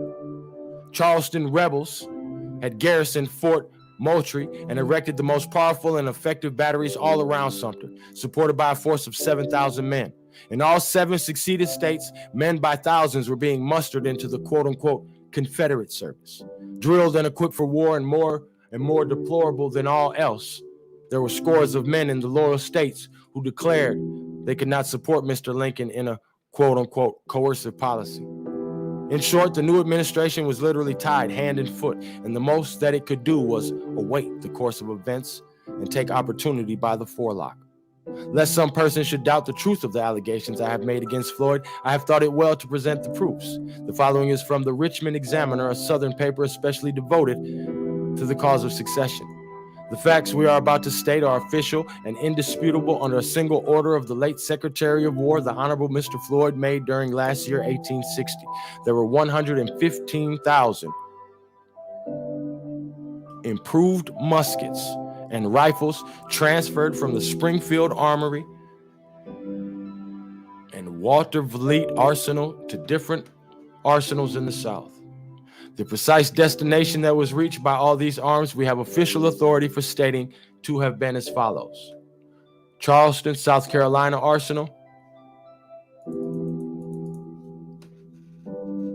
Percussion muskets, 9,200. Altered muskets, 5,700. Percussion, 2,000. So this is Charleston, North Carolina, Augusta, Georgia, Alabama, Baton Rouge.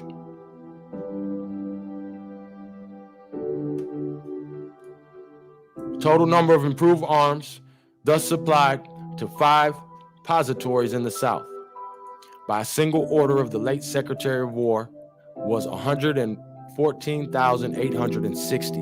What numbers are supplied by other and minor orders, and what number of improved arms had before the Great Order been deposited in South can not now be ascertained.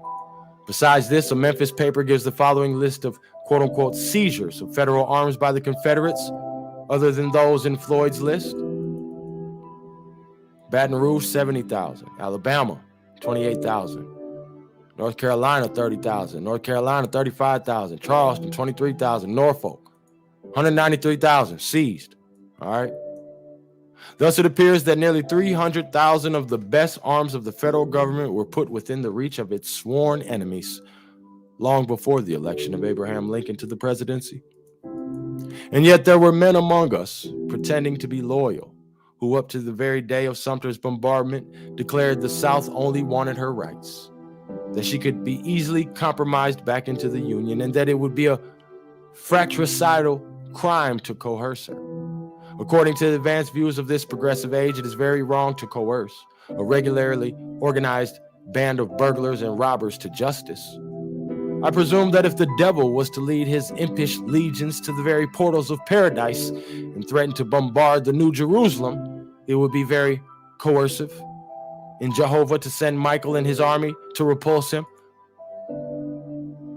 So I want you to bear in mind, out of all this wickedness we've been hearing, how fluent he is in the matters of religion.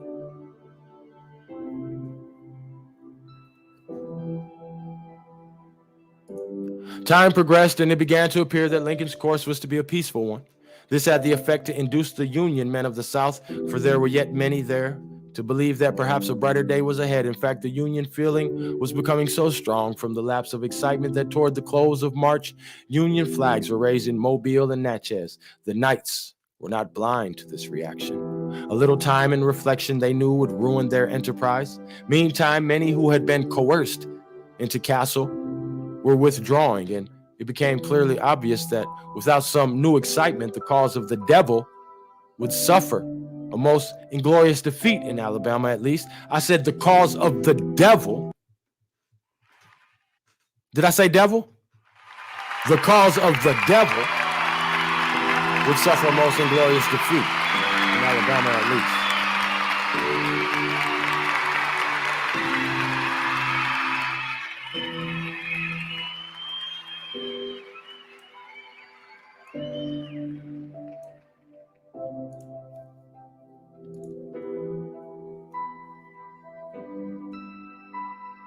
A little time and reflection they knew would ruin their enterprise. Meantime, many who had been coerced into castle were withdrawing, and it became clearly obvious that without some new excitement, the cause of the devil would suffer a most inglorious defeat in Alabama, at least. The truth is, the people in nearly all the cotton states were growing tired of so much extra taxation and slavish drudgery for the mere sake of sustaining the name of the Southern Confederacy. As a means of keeping up the quote-unquote keeping up the interest, the Montgomery Congress appointed and sent commissioners to Washington to treat with the president a good deal after the manner that his satanic majesty treated with Jesus Christ on the Mount. If these commissioners were not officially received, it was to be taken for granted that Lincoln intended coercion, and yet no human being with any knowledge of the federal Constitution could explain how the president could negotiate with the quote-unquote Confederate commissioners without violating his oath. The Confederate Congress, which had met at Montgomery, framed a constitution, elected a president, Davis, a vice president, Stevens, and formed a provisional, or more properly speaking, bogus government. Could not confer the constitutional authority upon Lincoln to receive their bastard commissioners. Mr. Lincoln himself could not do it without having a new constitution forged for the occasion, which a good many Northerners seemed anxious he should do. So what, in the name of common sense, could be done to prevent that thing, so much dreaded by Northerners and so terribly hated by Southrons, called coercion? In the meantime, something was to be done with Fort Sumter and Pickens. If they were not evacuated, that was to be considered coercion. If they were not to be reinforced, that was awful coercion. Finally, if their starving garrisons were to be furnished something to eat, and that was treacherous coercion. In short, everything looked towards the retention of the federal property was construed into coercion. The Confederate commissioner proposed to purchase the United States property within their boundaries in order to quote-unquote save bloodshed. The leaders in the bogus government decided to create the impression that they intended to exhaust every peaceable method for securing the acknowledgement of their independence before resorting to arms, while in reality, the uppermost desire in their piratical hearts was that they might have a battle. For without a battle or two, there was not the least hope that the border slave states could be induced to succeed. In proof of that assertion, I refer the reader to the historical fact that when Mr. Lincoln had, through the advice of his military functionaries, concluded to evacuate Sumter, the authorities at Charleston refused to allow it on any other than their own conditions. They would agree to nothing but an unconditional surrender would not allow that the fort should be claimed as United States property, nor that Major Anderson should even be allowed to salute his flag on leaving it. The ostensible objects, therefore, in sending the Confederate commissioners to Washington were, in the first place, to procure a battle, in the second place, to avail themselves of sufficient time and sympathy to make ample preparations for the future, and in the third place, by their hypocritical pretensions to a desire for peace, to inflame and draw off the border slave states. Prominent members of the KJC in the latter named states had written to the authorities in Montgomery informing them that the order was becoming so unpopular in their region that in many instances castles were obliged to surrender their charters, that their neighbors were becoming even disgusted with the provisional government and the movements of the seceded states, and that without something to excite their southern pride, the cause would be lost beyond redemption. The devil's cause. A battle at Sumter or Pickens would excite that pride, and advantage must be taken of the first opportunity for a collision. I was in Kentucky about that time, latter part of March 1861.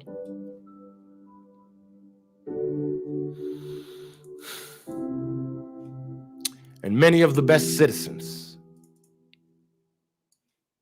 of that state told me that they, the Kentuckians, had no sympathy with South Carolina, the leader of the rebellion, that they even hated her.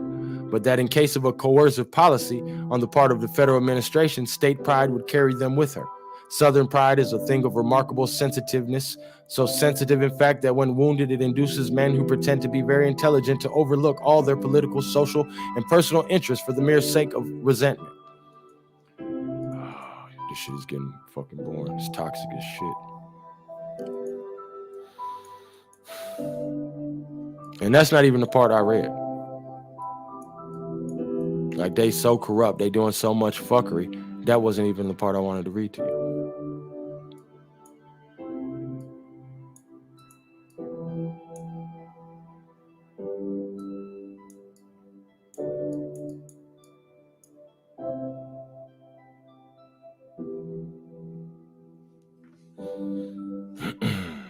This may be it.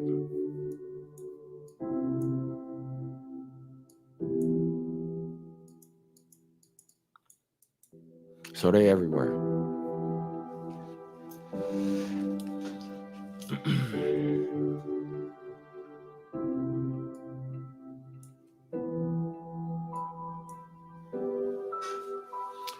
But the chagrin experienced in consequence of their unexpected disappointment in the Free States only nerved the KGC to more powerful efforts in the South.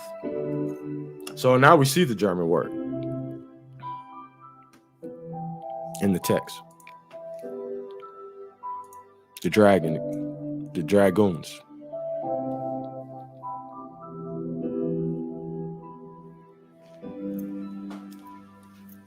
Castles were built up at every little town and crossroads where 1 of the faithful could be mustered. In every locality where they had the majority, and even in some instances where they were in the minority, the gag law was brutally enforced by mob suasion. Wherever they had the power to carry forward their designs in the border slave states, they were to denounce in the bitterest terms every man who would not work in concert with them. Men, whether natives of North or South, who opposed them were to be dealt with as traitors. I saw a man ordered to leave a little town on the Kentucky shore in half an hour's time or remain and be hung, although he had been born and reared in that place. In short, all the coercive appliances were to be used in border states which had been so successful in the seceded states. But one very serious obstacle in the path of their progress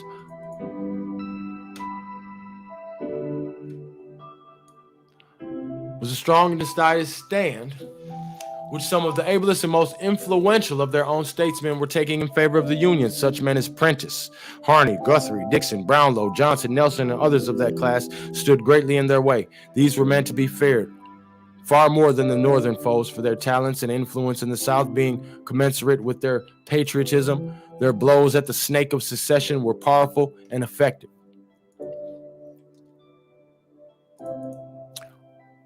All hail to those patriotic giants who, even yet with their love of country undimmed by their sulphurous smoke of the despotic hell by which they are surrounded on every hand, dare to unsheath their claymores and wield them in defense of that government to which they have ever stood devoted, in order to the rapid propulsion of the succession car. Such men as the aforementioned were either to be persuaded off the track or run over. In other words, if it was found impossible to win them over to succession, they were to be made way with. In Castle, numerous plans were proposed to effect these designs. Brownlow and Johnson, they did not hope to convert to their faith.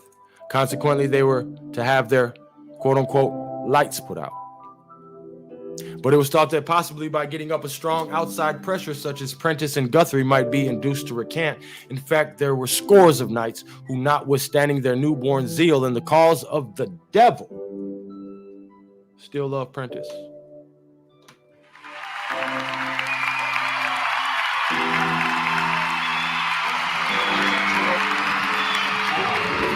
What's this guy's name? It's something Hawk. And it may sound stereotypical, but dude looks like he's done some time. And sounds like he's done.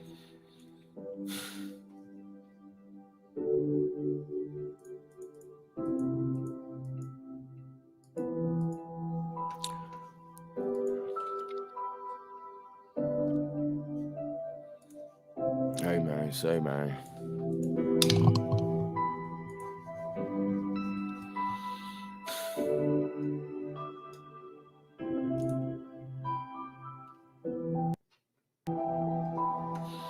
I'm gonna take a break from that shit, dog.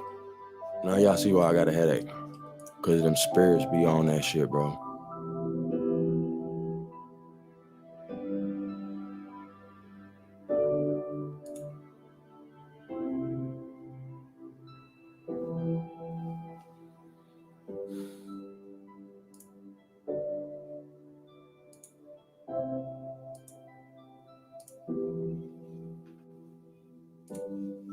You cannot spell the word assault.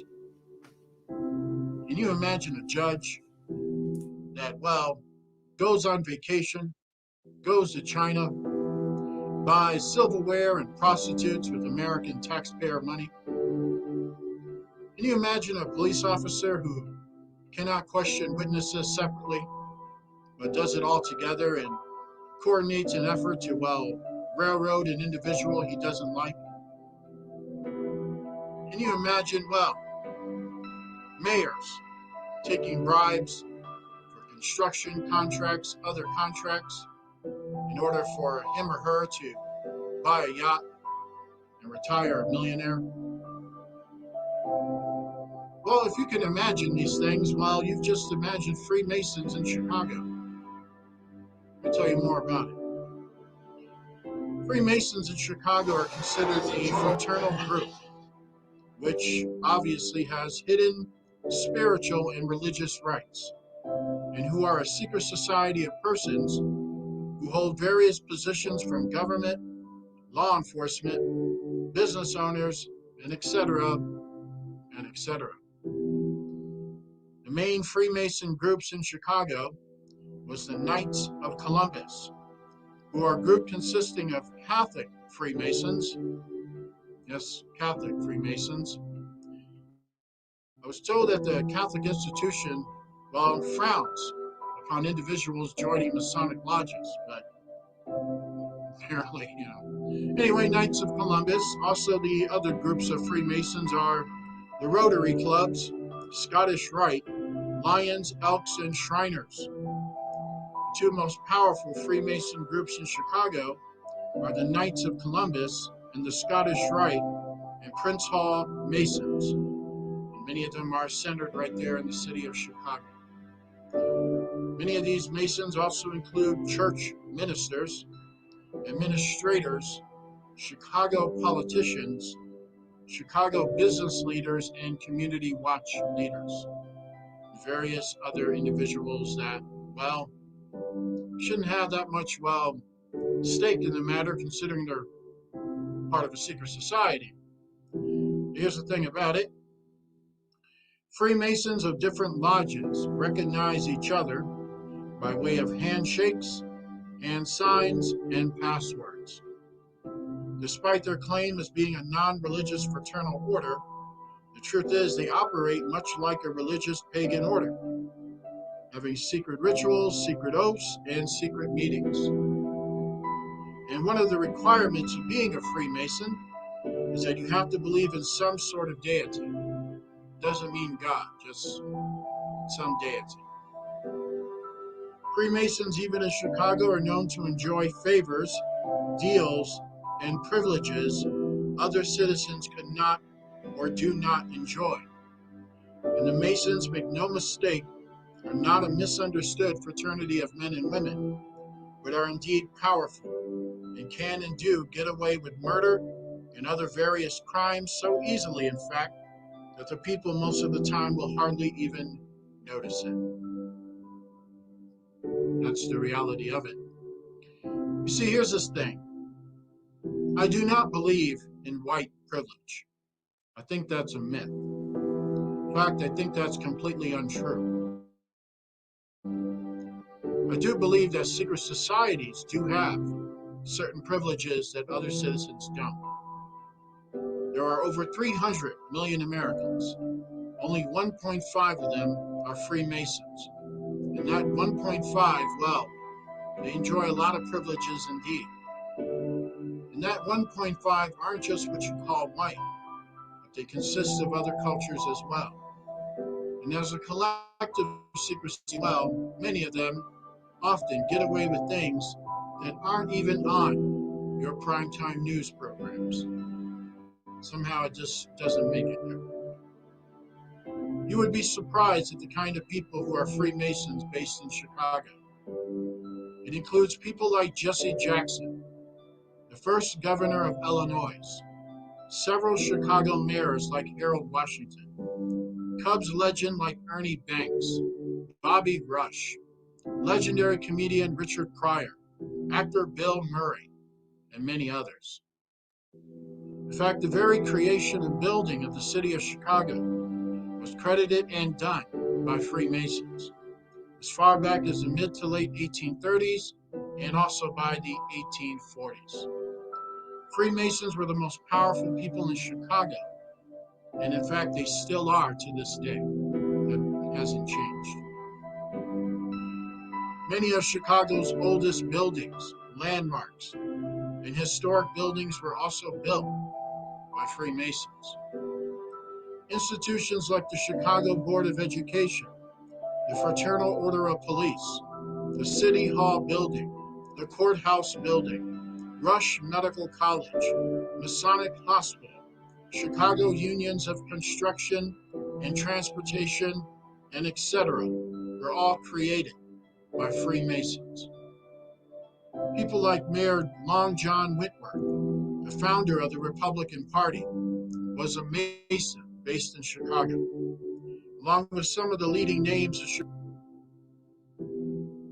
Now, because we got the keys, we know what was really going on in 1840. Nigga, Freemason wasn't building shit. 33 wasn't 33. They ain't had no power.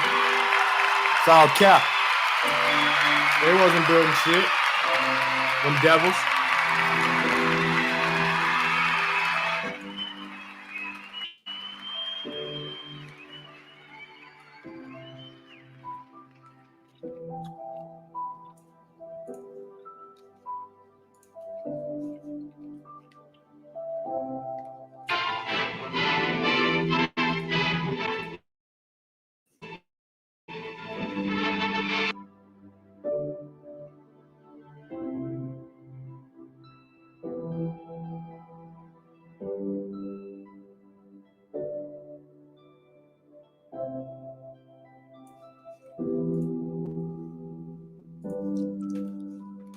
So you need to take your lying ass KKK newspaper clippings on back to the motherfucking stove. Press 1.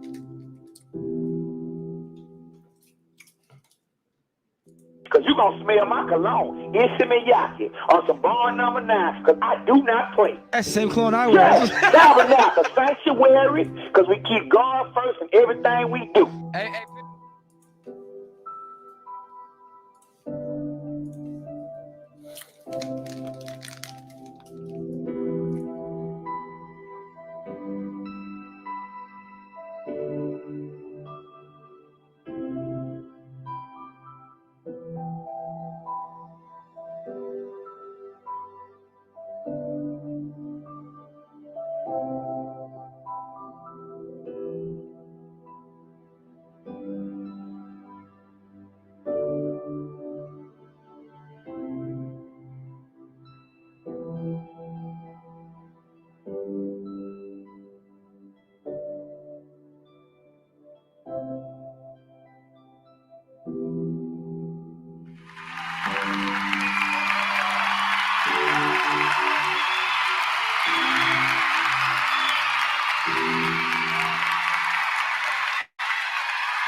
I didn't even mean to put Snitchy McRat on the motherfucking channel.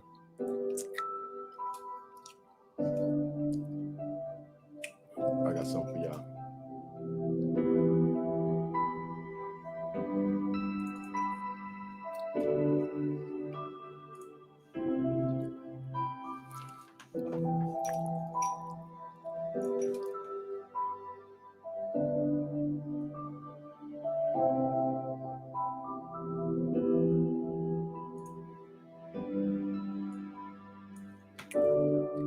Put some ones in the chat, man. If you learn something, man, we're gonna wrap this one up. We at 3:33. Y'all know what 33 stand for?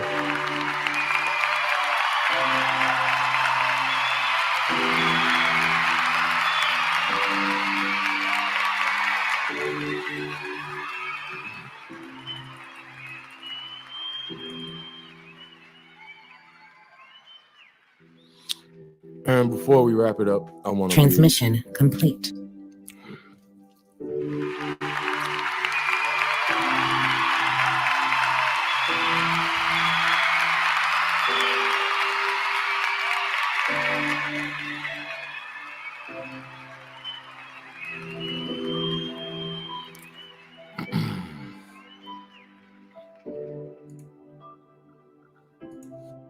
I'll read this quote at Pike. Said the Third World War must be fomented by taking advantage of the differences caused by the quote-unquote agentur of the quote-unquote Illuminati between the political Zionists and the leaders of the Islamic world. The war must be conducted in such a way that Islam, the Muslim Arabic world, and political Zionism, the State of Israel, mutually destroy each other. Meanwhile, the Muslim Arabic world and political Zionism, the State of Israel, mutually destroy each other. I read it again, my bad. Meanwhile, the other nations, once more divided on this issue, will be constrained to fight to the point of complete physical, moral, spiritual, and economical exhaustion. We shall unleash the nihilists and the atheists, and we shall provoke a formidable social cataclysm, which in all its horror will show clearly to the nations that the effect of absolute atheism, origin of savagery, and of the most bloody turmoil. Then everywhere the citizens obliged to defend themselves against the world minority of revolutionaries will exterminate those destroyers of civilization, and the multitude, disillusioned with Christianity, whose deistic spirits will from that moment be without compass or direction, anxious for an ideal, but without knowing where to render its adoration, will receive the true light through the universal manifestation of the pure doctrine of Lucifer, brought finally out into the public view. The manifestation will result from the general reactionary movement which will follow the destruction of Christianity and atheism, both conquered and exterminated at the same time. Albert Pike, August 15th, 1871.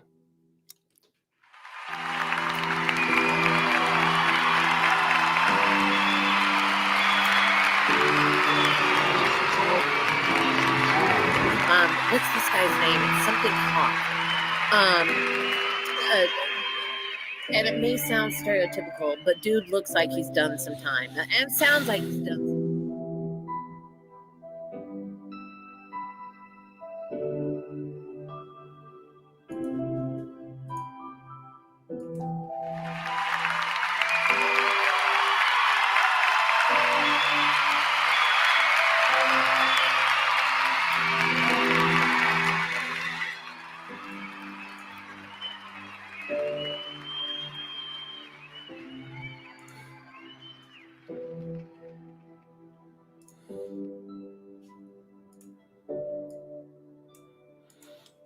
If you're new, man, make sure you subscribe.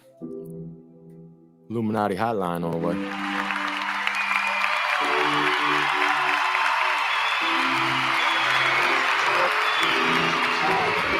What's this guy's name? It's something Hawk. Because you're going to smell my cologne. Intimidate on the bar number 9, because I do not play. That's the same clone I wear. Yeah, Tabernacle Sanctuary, because we keep God first in everything we do. Peace to the tribes, man. I do it for us.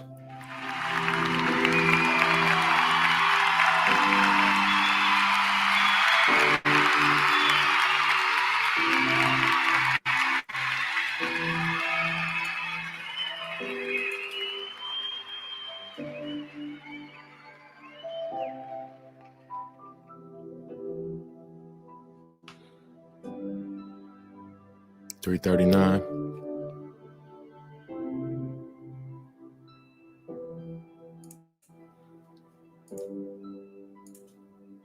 I think I could give you one more gem.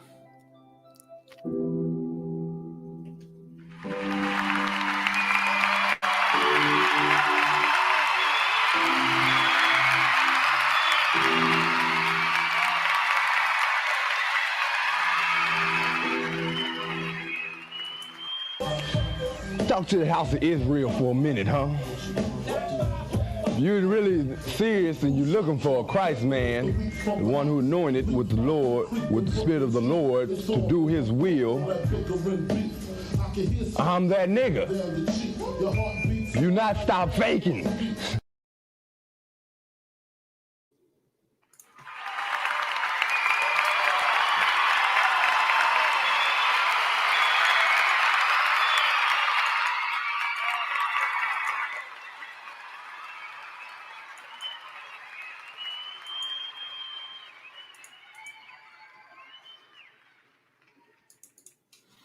Yeah, we'll do that.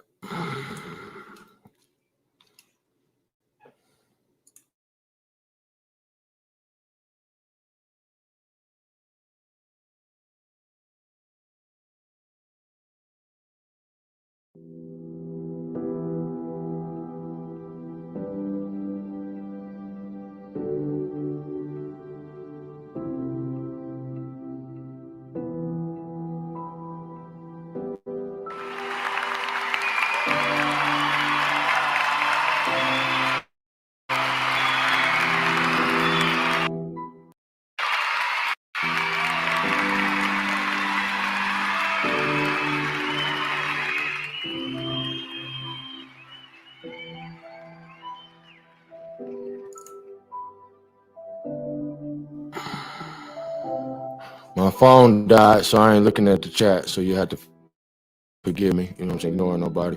Hopefully I'll catch it on the playback if it's something that went unsaid.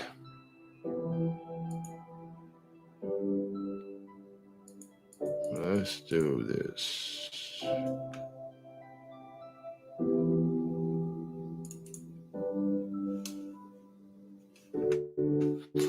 Make sure you share this live stream, get it out here, man. Like I say, if you're new, subscribe. I am the Incredible Hawk. This is Hawk Scoop for the gifted and the elect. Live from the Immaculate Republic of Atlantis. Atlantis is rising. Rise.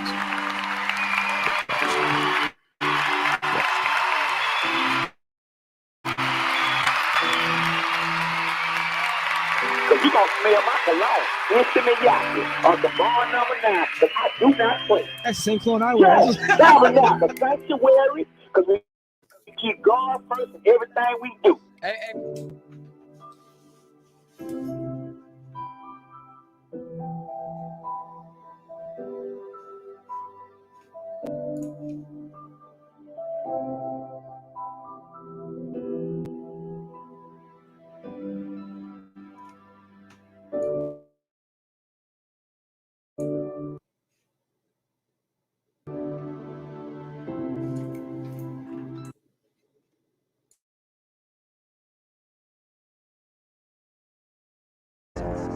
We will work together, always, and will remain. Death will come to he who speaks. We will keep their life. ODD TV. Never sleep again.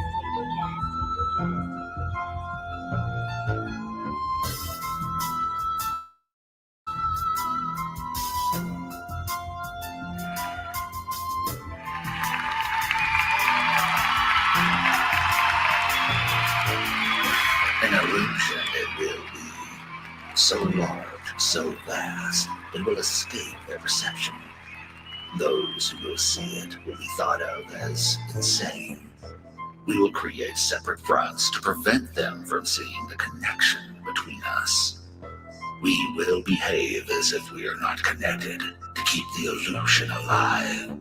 Our goal will be accomplished one drop at a time, so as to never bring suspicion upon ourselves. This will also prevent them from seeing the changes as they occur. We will always stand above the relative field of their experience, for we know the secrets of the Absolute. We will work together, always, and will remain bound by blood and secrecy.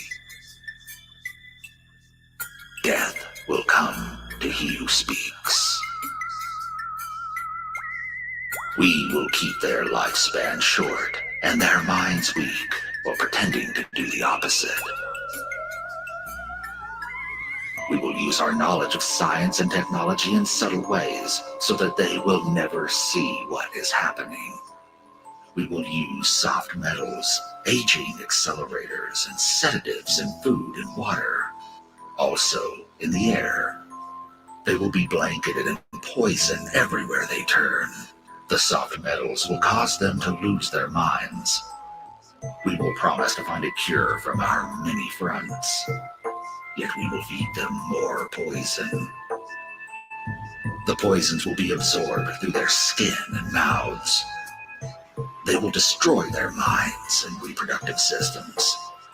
From all this, their children will be born dead, and we will conceal this information. The poisons will be hidden in everything that surrounds them, in what they drink, eat, breathe, and wear. We must be ingenious in dispensing the poisons, for they can see far. We will teach them that the poisons are good, with fun images and musical tones. Those they look up to will help. We will enlist them to push our poisons. They will see our products being used in film and will grow accustomed to them and will never know their true effect. When they give birth, we will inject poisons into the blood of their children and convince them it is for their help. We will start early on, when their minds are young. We will target their children with what children love most, sweet things. When their teeth decay, we will fill them with metals that will kill their mind and steal their future. When their inability to learn has been affected, we will create medicine that will make them sicker and cause other diseases for which we will create yet more medicine. We will render them docile and weak before us by our power. They will grow depressed, slow, and obese, and when they come to us for help, we will give them more poison. We will focus their attention towards money and material goods, so that the many never connect with their inner self. We will distract them with fornication, external pleasures, and games, so that they may never be one with the oneness of it all. Their minds will belong to us, and they will do as we say. If they refuse, we shall find ways to implement mind-altering technology into their lives. We will use fear as our weapon. We will establish their governments and establish opposites within. We will own both sides. We will always hide our objective but carry out our plan. They will perform the labor for us, and we shall prosper from their toil. The devil is a motherfucking liar. So you know I ain't worried. Biatch. Stupid bitch. But change your motherfucking mindset. You wanna know why you ain't got shit? Cause you ain't thinking about shit. I come out the door every day with this shit on my mind. I'm gonna give me a bag. Fuck wrong with you? I'm gonna give me some cash. Change your motherfucking mindset, man. You think pennies, you get pennies. Bitch, I'm thinking dollars. We have style, we got flavor, we got rhythm. I mean, the black man in America is the most copied man on this planet, bar none. Everybody want to be a nigga, but nobody want to be a nigga. How about that question? I don't give a fuck what you think, bitch. Your thoughts ain't my thoughts. Bitch, I'm flowing straight from the survival scroll. Cut that bitch off.